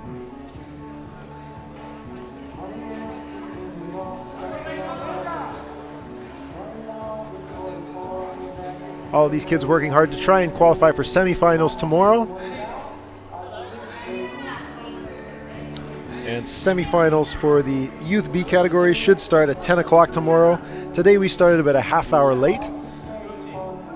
But I expect once we've worked out the kinks from today, we should be on schedule tomorrow for a 10 o'clock start to see the semifinals.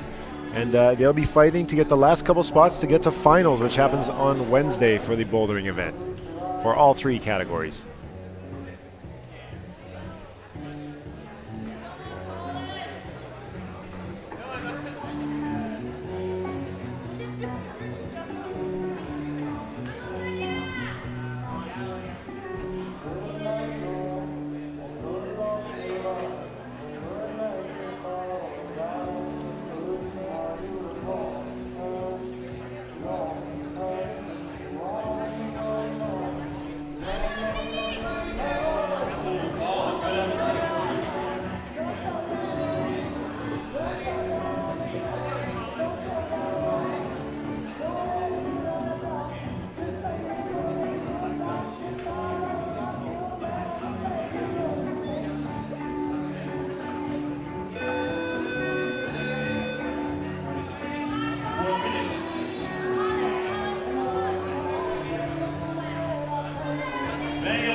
About 37 seconds left for these climbers.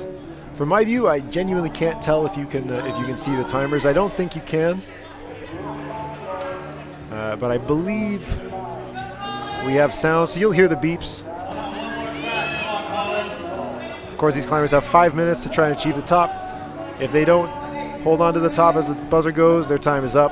They're in the chair for the next problem and won't score. 10 seconds left. Colin Duffy, Youth B superstar, really having trouble on that problem, just like all the other boys before him for the most part. And we are on to our next climbers.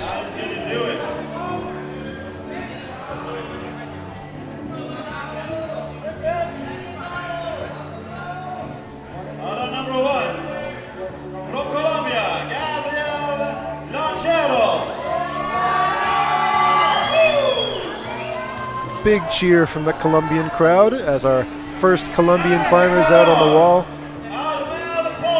That's Gabriel Lancheros Poveda on men's number 1. Alicia on number 2, Alicia on 3, Sienna on 4, and Lola down there on 5. Fingers out on 2, Ben Newman on 3, Keith McAfee on 4, and Xander down there on the end. On women's number 1, Armel Pozo.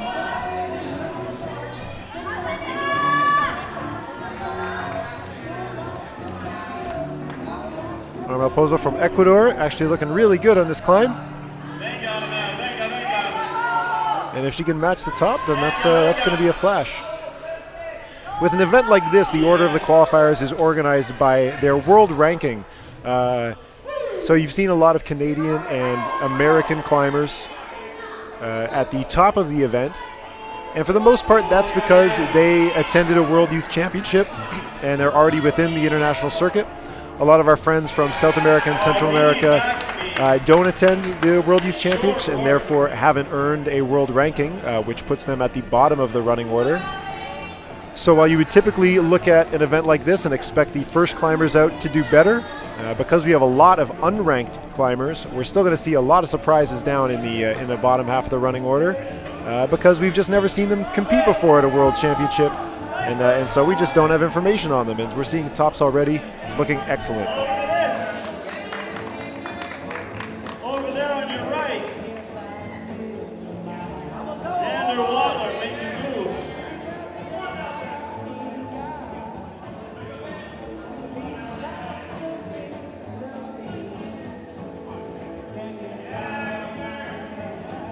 Nice, Kinder.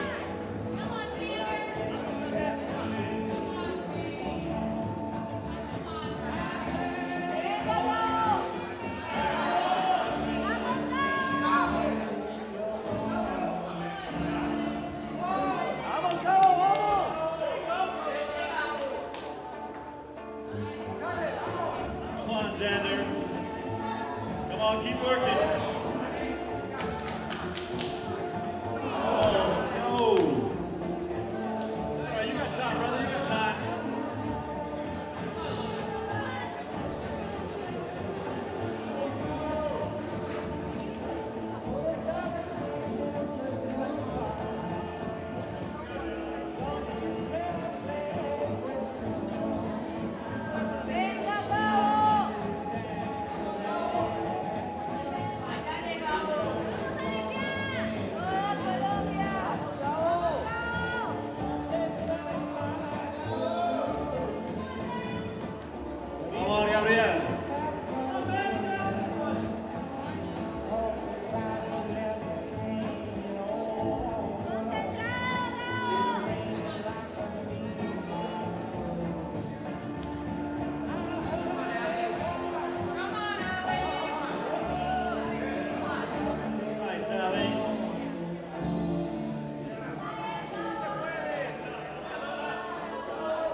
finish up.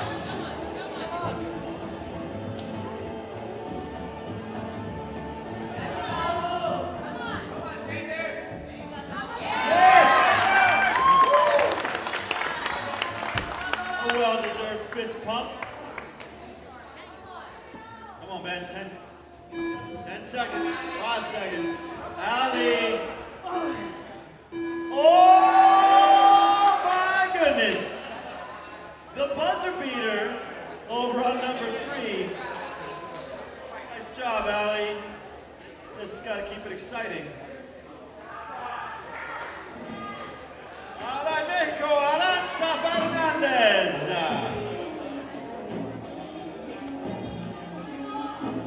We got Owen Gambling. Mario, your name is not as exciting to say. Owen Gambling. Aranza.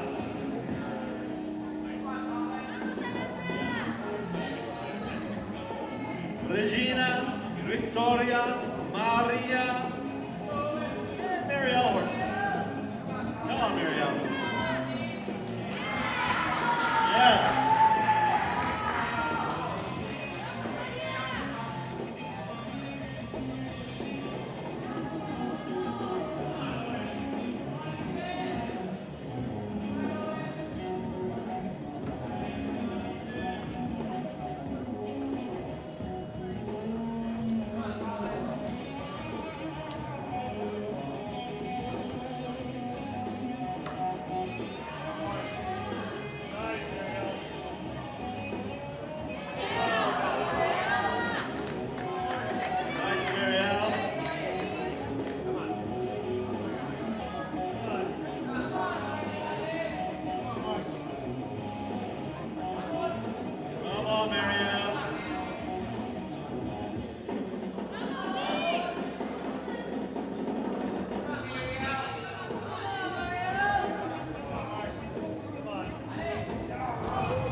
On men's number 1 right now, you're seeing Owen Gambling from Canada. Well, I shouldn't say seeing. He's working on it. You can't see him on the screen, but he's doing his best. For the women, we're coming down to our final climbers on women's number 1. Aranza Fernandez Gutierrez. It looks like she achieved the top because she's back in her chair already with 2 minutes to go.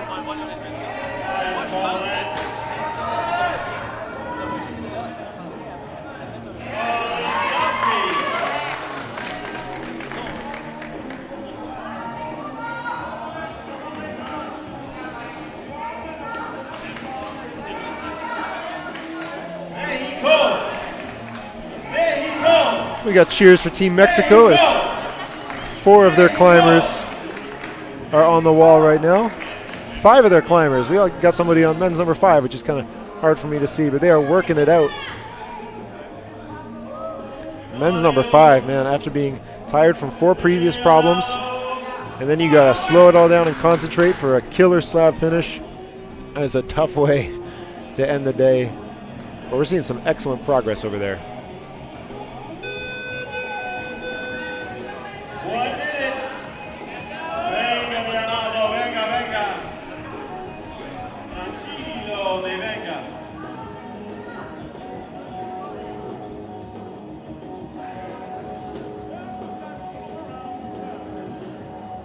Head root setter to Boulder number 2, please. Head root setter, men's number 2. We talk about all the work behind an event like this, not to mention the fact that This venue was effectively rebuilt just to host the event. I want to make sure I've addressed all of the volunteers who have coordinated this effort. Maria Izquierdo is really the spearhead for the event. She's the project director for Accès Escalade Montreal. Valerie Laforge, the event coordinator, who's been great working with me, helping me out. Eric Lachance is the technical coordinator. Christine Deschênes, the volunteer coordinator, which is always one of the most difficult jobs at the events. Make sure you give respect to the volunteer coordinators. Paloma Izquierdo, she is the athlete and team services coordinator. Mathilde Cambus, she's in charge of the crowdfunding campaign. Vinciane Destoop is the supplier coordinator. And Anshuza is taking care of the communication support. Speaking of the crowdfunding, this live stream is only possible because of the funds that we've raised from the crowdfunding on the climbingpanam2017.com website. If you guys value this, if you think it's worth $1 or $2, $5, $10 to help people from across our continent see this event, even if they can't make the trip, please consider donating a few bucks, whatever you can. It helps support everything going on here, and of course it helps us raise the bar on these events so we can keep making them happen every year, make sure they're higher and higher quality, better not just for the competitors but for the spectators, wherever they may be, either here in the house or at home. From the very north of Canada to the very south of Argentina, everybody can access it if you've got an internet connection, and that's all because of folks like you who have been donating a few dollars, so thank you so much. And of course that crowdfunder is still open, so please consider donating a buck or two as you can.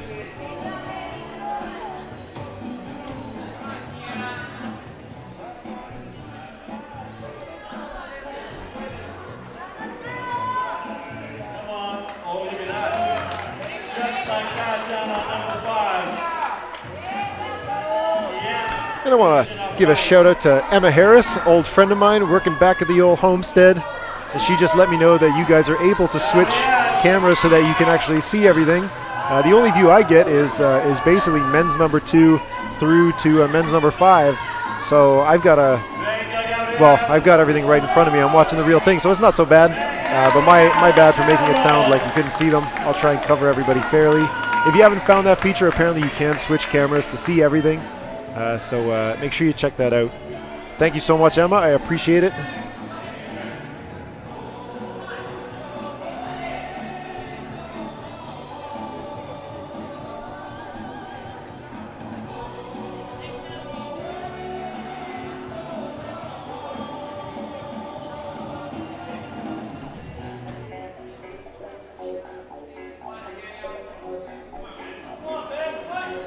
Currently on men's number 1 is Nathaniel Surma from the United States.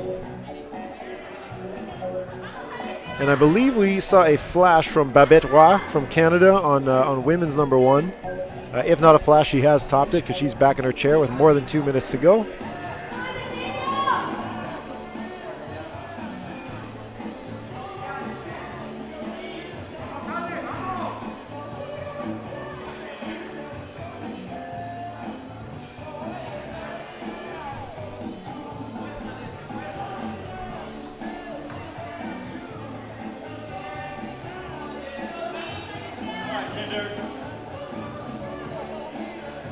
If you guys are watching along and you want to share this event, make sure you're on Twitter, Facebook, Instagram. Share it with your friends.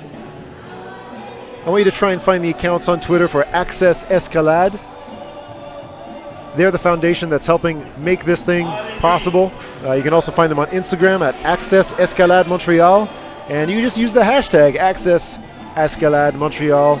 And of course the hashtag Climbing Panams 2017. That's the kind of hashtag that unifies all of these posts. So if you're taking pictures, if you're tweeting about the action from your computer, or if you're just trying to share the live stream with your friends, hit it up in the hashtags. It sounds like a small gesture, but it means a lot to the organizers who are always trying to represent these events in a way that helps sponsors find value here to support us with their products and their funds. Events like this aren't possible without the help of all of our supporters, so we want to show that we're engaged. So if you can, fire off a tweet, throw something up on the old news feed, snap a pic of Instagram with you lying in bed with a bowl of popcorn watching all the action, and make sure you hit those hashtags up. It's hashtag Climbing Panams 2017, Hashtag Access Escalade Montreal. Come on, Nathaniel. And speaking of sponsors, 30 seconds, brother. the biggest sponsors of the event, of course, are Access Escalade Montreal, Gotta get some. Come on, Guy. with help from partners, 10 seconds. the Pan American Council, they're a segment of the IFSC, and of course our host, Horizon Rock, here in Montreal. One of the biggest gyms in Canada who took this project on That's exciting. to host the Climbing Pan Ams here in Canada to get our kids All right. to Buenos Aires in 2018, the Youth Olympic Games. Major partners, so we could never do this without, of course, the government of Quebec, the city of Montreal, and Tourism Montreal, as well as PME Montreal for the financial support, and Entreprise, who built these beautiful walls for you that you're seeing on the Boulder and on the speed wall. This is Canada's first official regulation speed wall in the eastern half of the country. So we're very excited for the prospects of climbers coming out of the Maritimes, coming out of Quebec and Ontario, who now have some place that they can get to relatively quick and work on their speed, because we've always kind of lagged behind without having a big old speed wall, and now we've got one. So thanks to Entreprise for helping us build these top quality walls to support our athletes. And of course, if you live in the northeastern United States, come on up here to Montreal. Tons of great gyms, and now you got a speed wall to practice on, so come and give us a visit. Maybe check out the Tourism Montreal website to find a hotel, find other stuff to do. It is a beautiful city. Just celebrated its 375th birthday. Come on down to Montreal and see what all the fuss is about.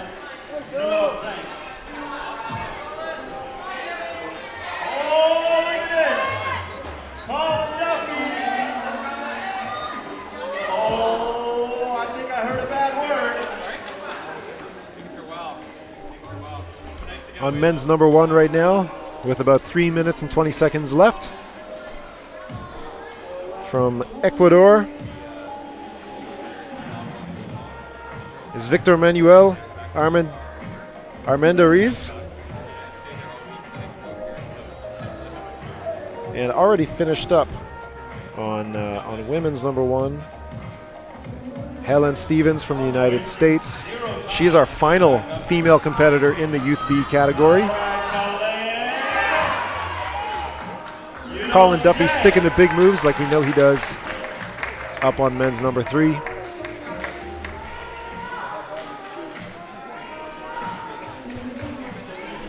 And more Mexican chants. We have 1, 2, 3, 4 ladies from Mexico on the wall right now with 2.5 minutes to go.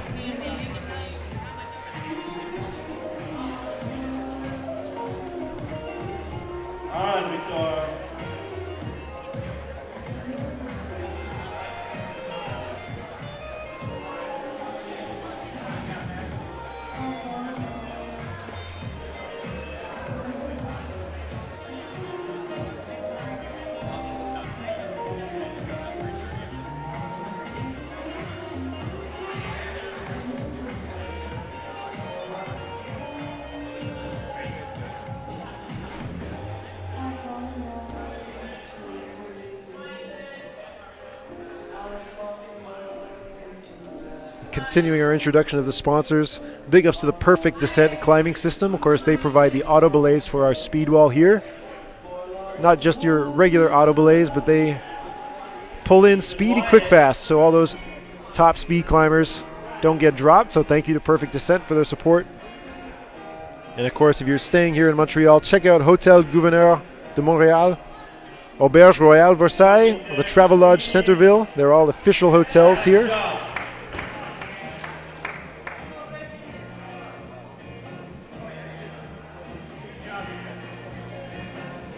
And then all of our other collaborators. We've got to mention INS Quebec.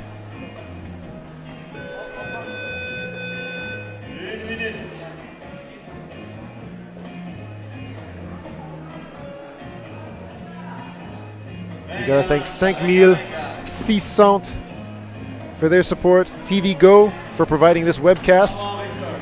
The boys sitting beside me right now doing an excellent job of keeping everything running smooth. ESIM for helping us recruit volunteers. The Eco Quartier Mercier Hochelaga Maisonneuve neighborhood. the Conseil Québécois Événements Éco-Responsable for also helping with the sustainable certification of this event. And of course, Make a Champ for working with us to support this live stream and the event. And of course, you can donate at makeachamp.com. You can find our event, I believe, right on the front page. Also, Stay 22 for their help with lodging solutions. Welcome Athletes as well for helping us find space for the athletes coming here from around the world. Residence 1515 for putting up our route setters. That's a group of party people right there. If you ever get a chance to stay with the route setters, you're going to hear a lot of stories. And of course, L'Accordé. And you can find 10 to 20% off in their store during the week. Make sure you find L'Accordé. That's L-A space C-O-R-D-E-E. Excellent climbing store, and they've got a sale going on right now, 10 to 20% off all the top climbing gear. So check them out, and thank you to all of those people that I mentioned for their incredible support of this event here in Montreal.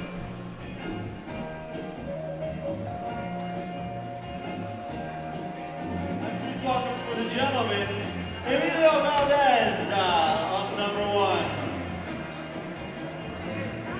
Nathaniel on 2, Gabriel is on 3, Kinder on 4, Van Newman down there on the 5. If you didn't hear already, we've got Emilio Valdez Garduño on men's number 1. He's our third last male competitor for the B category. Just a couple more to go.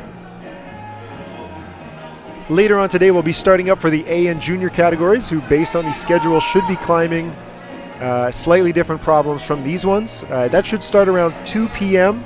Eastern time.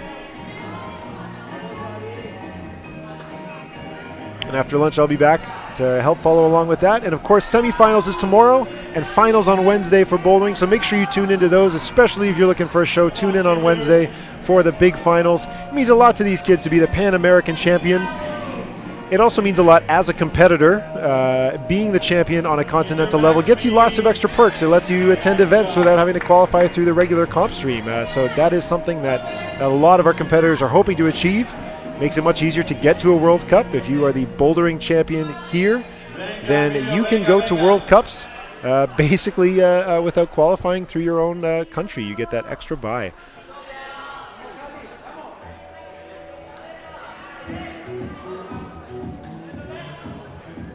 And of course, finals is on Wednesday, but that's just for bouldering. After that, we've got speed climbing, lead climbing, and then the brand new combined event. It's going to be the first combined event in North America. They've already held it in Europe, and they've figured it out in Asia. We're doing it for the first time now, and it's the format you're going to see at the Youth Olympic Games in 2018 and at the Olympic Games in Tokyo in 2020.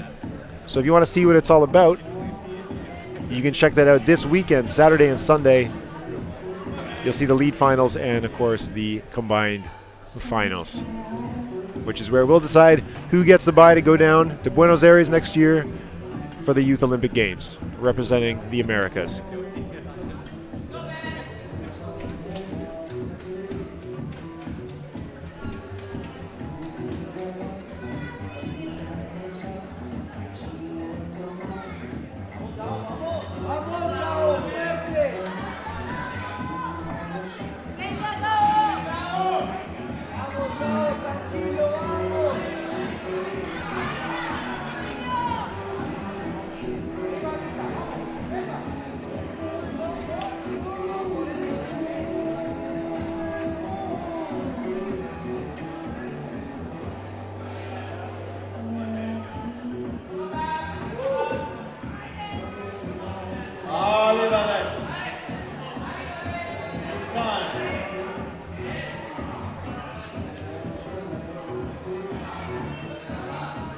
And Jamie Galloway, from what I've heard,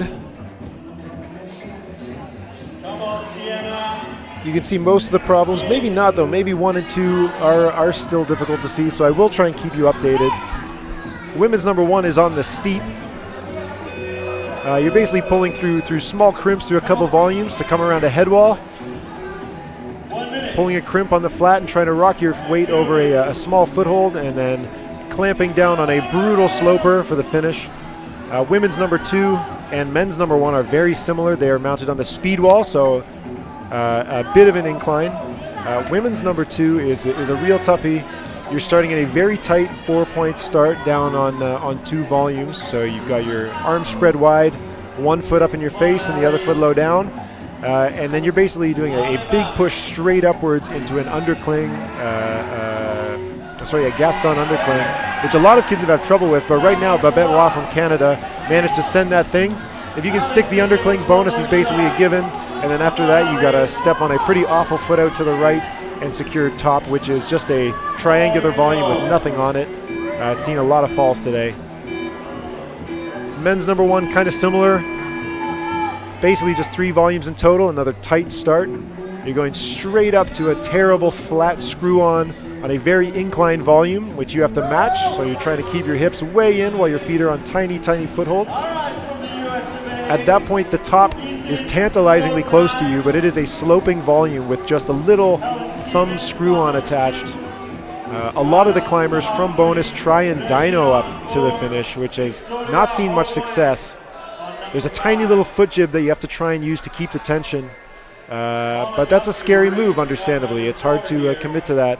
A lot of the boys looks like they get a little bit scared off, but if they can commit to that move, then they can probably score the top on men's number one. And while we're done with new female competitors, we've still got a couple more boys coming out.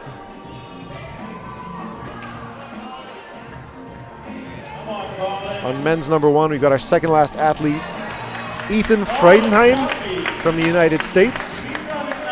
Another adventure in pronunciation.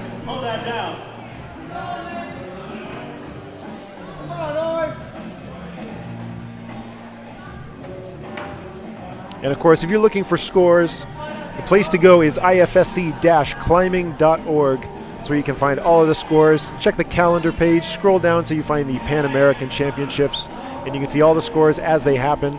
All of our judges have iPads where they're trying to enter those scores as quickly as they can. Technically, they are unofficial results, so they could change either by appeal or by just technical issue. But those scores have been looking pretty on the ball right now, so you can get a lot from those scores at ifsc-climbing.org.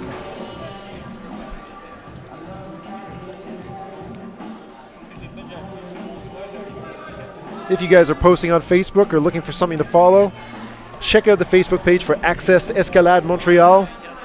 They do a lot of work here in Montreal trying to improve people's chances to get into climbing, and of course supporting a lot of competitive work here in Quebec.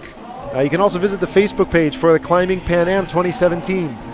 Give it a like and you'll probably see pictures and lots of updates from the event. And of course there's a separate Facebook event. This one in French is the Championnat Panaméricain Escalade. You can find that as well, probably if you go to the Facebook page for the Climbing Pan Ams. Unfortunately, we're really tight up here in the bleachers, me and the boys from TV Go, so I don't have space for too much laptop work. I can't double check a lot of these links for you, but they've been provided to me by the excellent volunteers here. So make sure you give them a follow. That social engagement means a lot in trying to secure sponsors and support these events. And of course, if you have questions, my name's Tyler. I don't have access to the official Twitter or Facebook, so if you want to get in touch with me, tweet me at Plastic Weekly. That's my account, and I'll try and answer any questions you have. Or if there are any issues you think could be fixed, I can do my best from up here in this secluded little area to try and make something happen for you.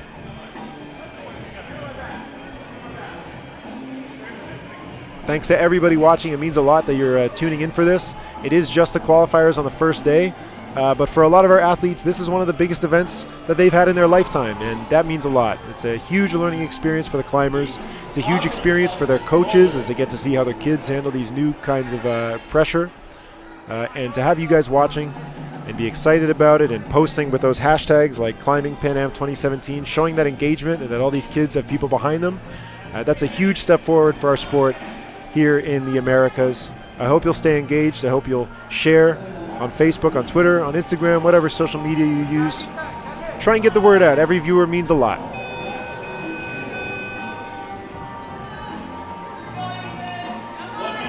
And if you can't tune in to every single day of this 7-day event, consider at least for the finals rounds. The bouldering finals takes place on Wednesday. For this category, the finals should start around noontime. For the A athletes, should start around 3 o'clock, and for the junior athletes, should start around 6:30. All of those on Wednesday. Those are the finals. Speed, of course, is always exciting, and you're going to see the speed finals starting around 6:30 Eastern on Thursday after the qualifications throughout the day. Lead qualifiers are on Friday, with semifinals Saturday morning and finals in the evening. Ethan wide down on the end, 10 seconds. And then the combined format is on Sunday. We'll see the first part, which is speed, in the morning, starting around 10:30. Around noon, the boulder component will begin. Then the lead component around 3, and then we take all of those ranks, put them together, and find out who is the best all-around climber in all of these categories. And for the A category, they could be the ones representing us at the Youth Olympic Games in Buenos Aires 2018.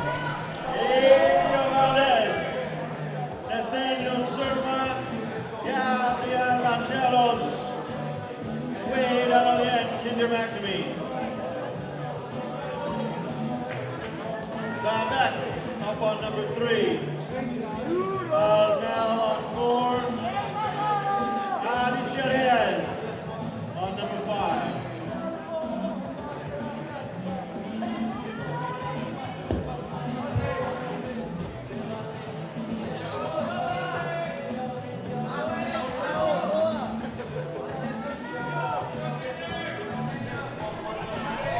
We have our final male competitor out on men's number 1 right now.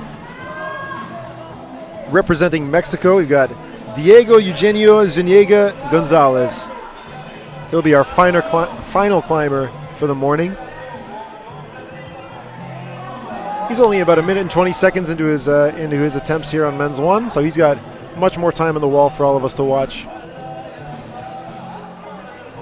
But after this, we'll be able to focus on a few problems and see all the action.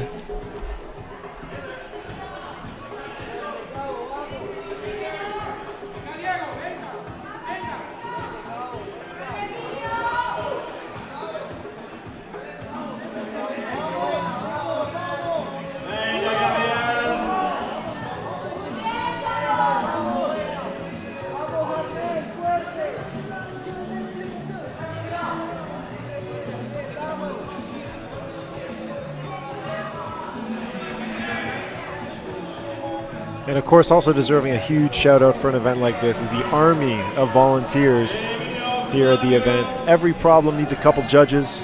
Somebody's got a brush. We need people making sure the kids are in ISO at the right time. People, even little things like managing which bathrooms you go into and where we're getting food from. Of course, managing the live stream. We've got photographers here. All of these people donating their time to help support our kids in climbing. I know we really all appreciate it, so if you know somebody who's volunteering, make sure you give them an extra thanks. They'll, of course, get lots of thanks from the organizers, but it doesn't just mean a lot to them, it means a lot to all of us spectating, because none of this could happen without the volunteers. This is just inherently a volunteer-intensive sport, so thanks to all of the parents, all of the climbers who just like to help out, all of the gym staff, all the coaches, everybody that decided to give their time for free to help support this event. Thank you so much.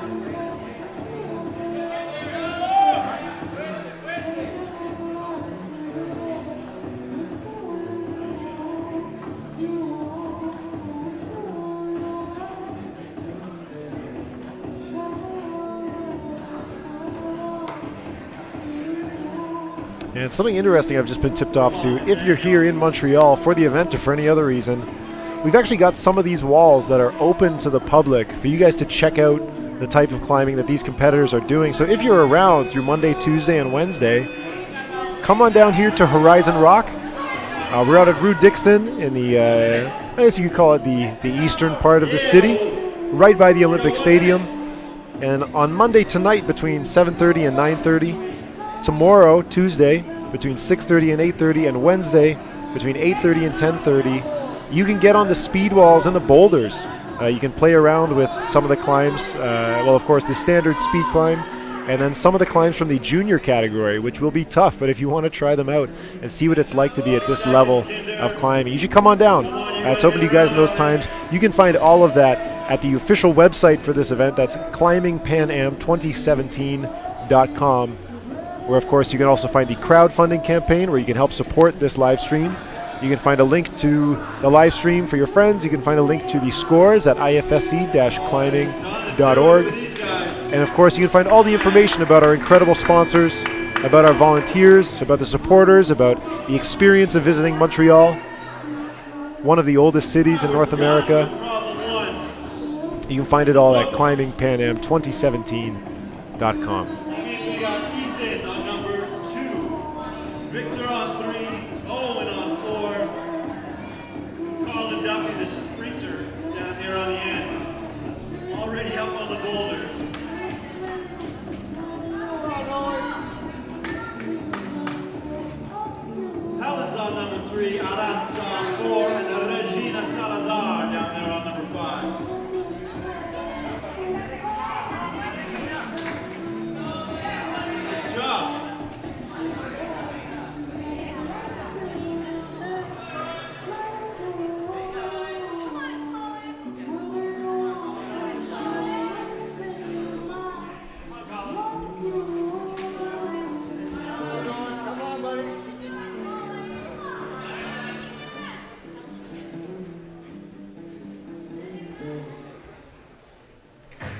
At this stage in the game, men's 1 and women's 1 are done with no more competitors on them. Women's 2 is also finished up.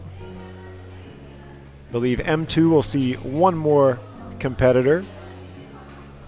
At this point, it's a good time to start reflecting on the scores. Check out and see what's going on.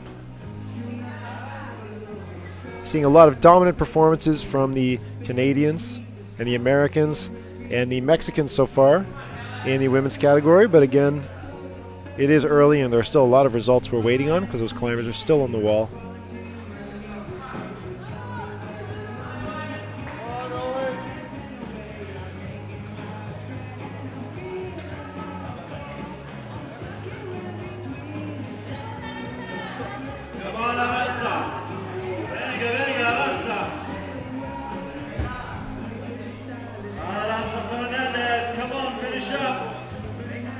Getting awfully close to the top on women's number 4. Yes.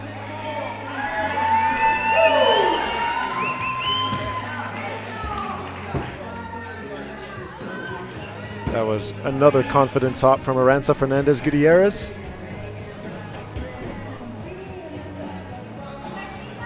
Colin Duffy on men's number 5, trying to stick the bonus. But it is one tough problem.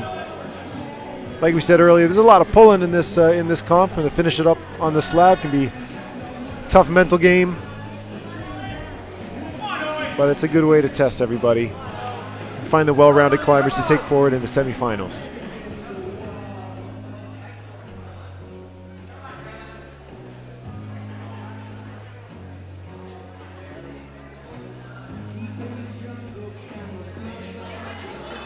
According to the scoring website, so far the only top we've achieved on men's number 5 is from Xander Waller of the United States.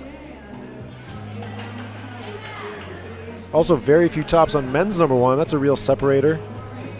Of the entered scores we have so far, just 2 of them as far as I can see, from Guy McNamee and Emiliano Espinoza Dominguez.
We're down to 28 seconds on this round.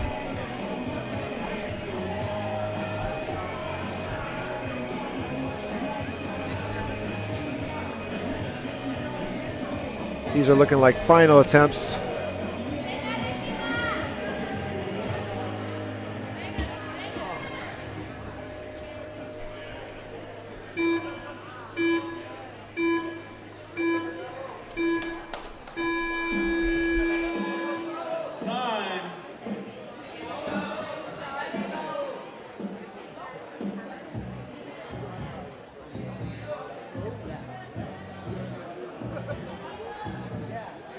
Diego on number 2, Emilio on 3, Nathaniel on 4,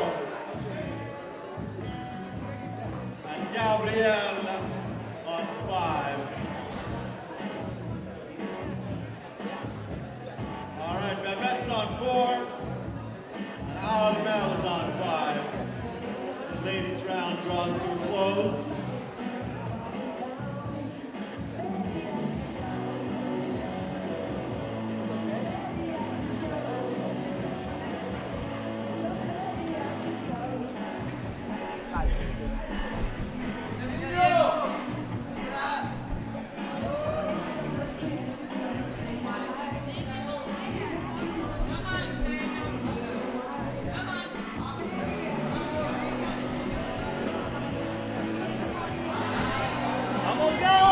We've only got two female competitors on the wall. We are running out of ladies, and the men starting to get down to the end as well. Thanks for sticking around through the qualifying round of the B bouldering qualifiers. Around 2 o'clock, we're going to start up again with the A category, and then our juniors following immediately after them. So it's a full day of bouldering here in Montreal at Horizon Rock. Yeah, Babette. Just like that. Babette Roy with a clean top on women's number 4.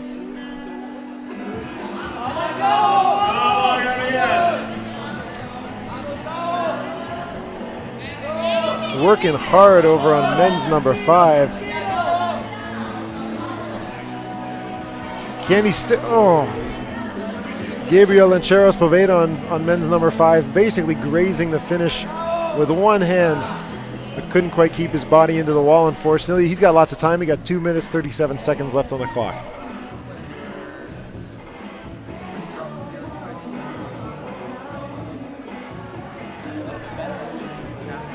Diego Eugenio on men's number 2, trying to make his way up to the bonus. Emilio on men's number 3, trying to make work of those tiny little crimp screw-ons.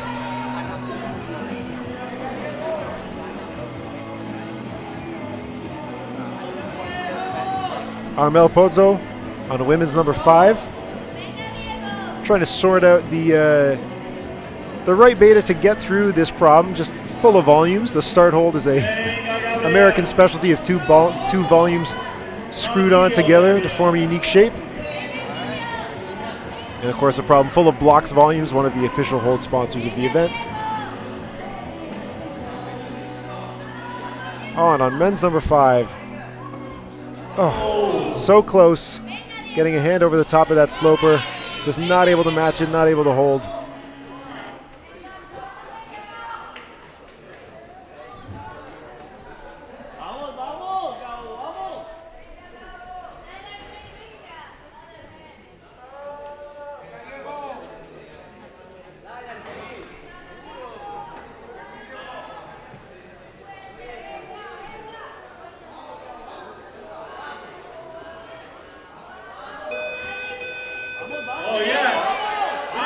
That's 1 minute remaining. And we may just get a top on men's 3. Unfortunately denied by a killer sloper. With 45 seconds left on the clock, we might be looking at a couple final attempts. Men's and women's number 5 looking exciting. But men's number 5 with Gabriel from Colombia up there. He's got his countrymen behind him, so close to this top, but certainly one of the most difficult tops of the round. Let's see if he can score himself a nice finish to qualifiers. Second guesses, trying to commit to that left foot,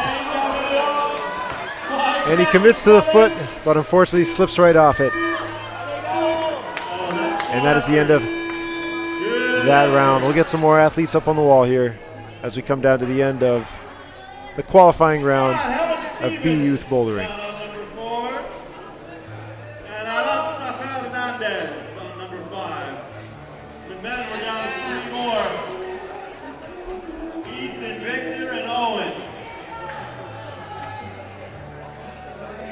Make sure you support the event by giving a shout out to the event and its supporters on Facebook, on Instagram, on Twitter.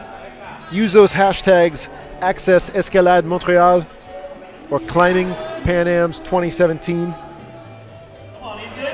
You can find the Climbing Pan Ams on Facebook. Give it a like so you keep up to date with what's going on. And just show your support so our sponsors know that we've got a big engaged audience that's paying attention to their message and their products. Because this place is packed here. The crowd you can see in the video is only a very small portion of the crowd. It's almost all coaches, athletes. Behind me in the mezzanine, we've got another huge crowd all looking over the event and lots of cheers. And of course, this is just the qualifying round. I expect it to really pack up for semis and finals. If you're in the Montreal area, come on down, buy a ticket, check it out. It's not often you get a chance to watch international level competition in your own backyard. Route setters to the speed wall, please. All the bouldering route setters. Get your butts over to the speed wall. You're about to do work. I want to give a shout out to my bud Pete Woods from Alberta, who's on the mic on the floor, keeping the audience informed and entertained, and making sure everybody knows who's who. And right now he's wrangling the route setters. Big ups to Pete for coming out here to help out with the event.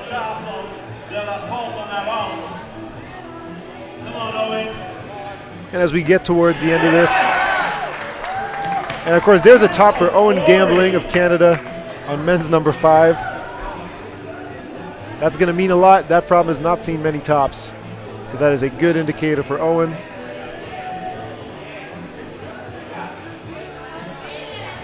But as we get towards the end, I want to give a last shout out to all of the supporters of this event so you know them. Presenting partners, of course, Accès, Escalade, Montreal, and the Pan American Council of the IFSC, as well as Horizon Rock, which is the climbing gym hosting this event. It takes a lot of resources to commit your facility for an event like this. It takes a toll on your members. But fortunately, Horizon has been a very supportive member of the climbing community. Their members know what they're getting into, and they know what they're supporting by hosting an event like this. So thanks so much to not just the staff and the owners and the volunteers at Horizon Rock, but also the climbing community here, which has given up space of their walls so that all these climbers from across North, Central, and Southern America can use them for this competition. Major partners thanks to the government of Quebec, the city of Montreal, and Tourism Montreal, who, if you plan to come down and visit, which you should, check out Tourism Montreal's website and get some ideas of the cool stuff to do in this city. It's never boring. Also, PME Montreal for the financial support and Entreprise for the walls. Our official partners for the event are Perfect Descent Climbing Systems, Hôtel Gouverneur Montréal, Auberge Royale Versailles, and the Travelodge Centreville. We're receiving support from the big organizations, of course, the IFSC and Climbing Escalade Canada, but also the FQME, that's the Fédération Québécoise de la Montagne de l'Escalade, and Sport Climbing British Columbia out there on the other side of the country. And our neighbors to the south, USA Climbing, thanks for helping us out. We also have proud partners in Bloc's Climbing Equipment, Kumiki Climbing, PCM Premium Volumes, and Dimension Volumes. You'll see lots of their holds and volumes on the walls over the next couple of days. Also thanks to Action Sport Physio, the 5600 for their help with the rooms and infrastructure here. INS Quebec as well. TV Go for helping with the webcast so all of you can see this. the ISIM, the Eco-Crotier, Mercier, Hochelaga, Maisonneuve, Conseil Québécois, Événement Éco-Responsable. Nick, where are you at? Also thanks to Make a Champ for helping us with our crowdfunding campaign. If you find this live stream valuable, please consider donating $5 or $10 to help cover the cost of this endeavor. It means a lot to the athletes to have a lot of people cheering them on, even if it's from home. And you can help support that by donating a couple bucks at our Make a Champ, which you can find by going to our website, climbingpanam2017.com, and you can click on the button to take us to our crowdfunding site to support this effort. Also, Stay 22, Welcome Athletes, Residents 1515, for helping put up our athletes and our coaches and our route setters. After long days like this, they need a great place to sleep, and we thank them for providing it. And another collaborator, L'Accordé, a climbing equipment store. They've got a 10 to 20% off sale in their store during this week. So check out L'Accordé online and pick yourself up something new. Treat yourself. When you see climbing at this level, you get inspired. And what'll get you more psyched than a new pair of shoes or a new slick chalk bag or something new to get you excited, feel fresh on the walls? Check out L'Accordé, where you can get 10 to 20% off on their products during this week. Thanks to all of those people for their support in making this event happen. And of course, thanks to all of the volunteers for all of their time. And we're coming down to the last few climbers here in the B category. We'll be starting again at 2 o'clock with our A and junior climbers.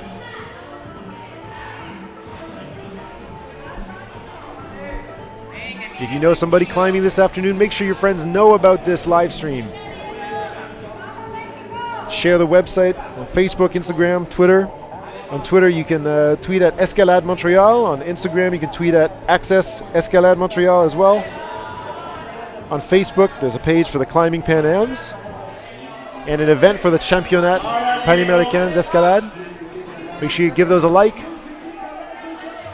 Show your support for the event. And make sure you hook up all your friends with the links to this live stream so that they can watch all the action as well and support all those climbers that you know and love.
We got 2 minutes left on the clock for this round of climbers.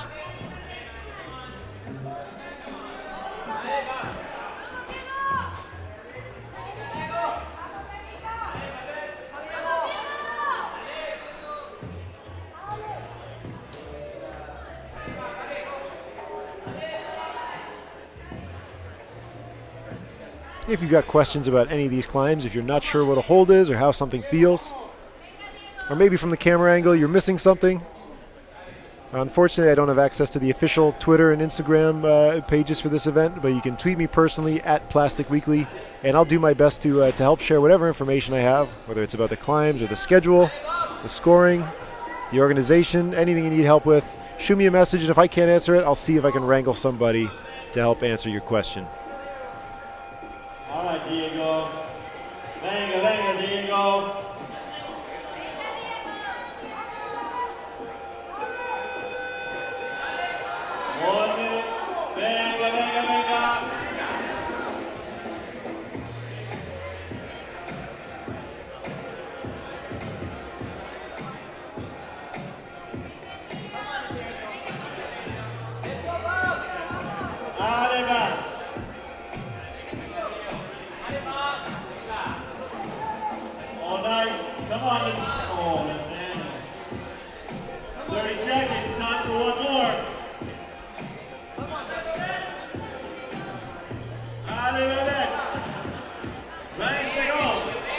20 seconds left for Nathaniel Surma and Babette Roy on men's and women's 5.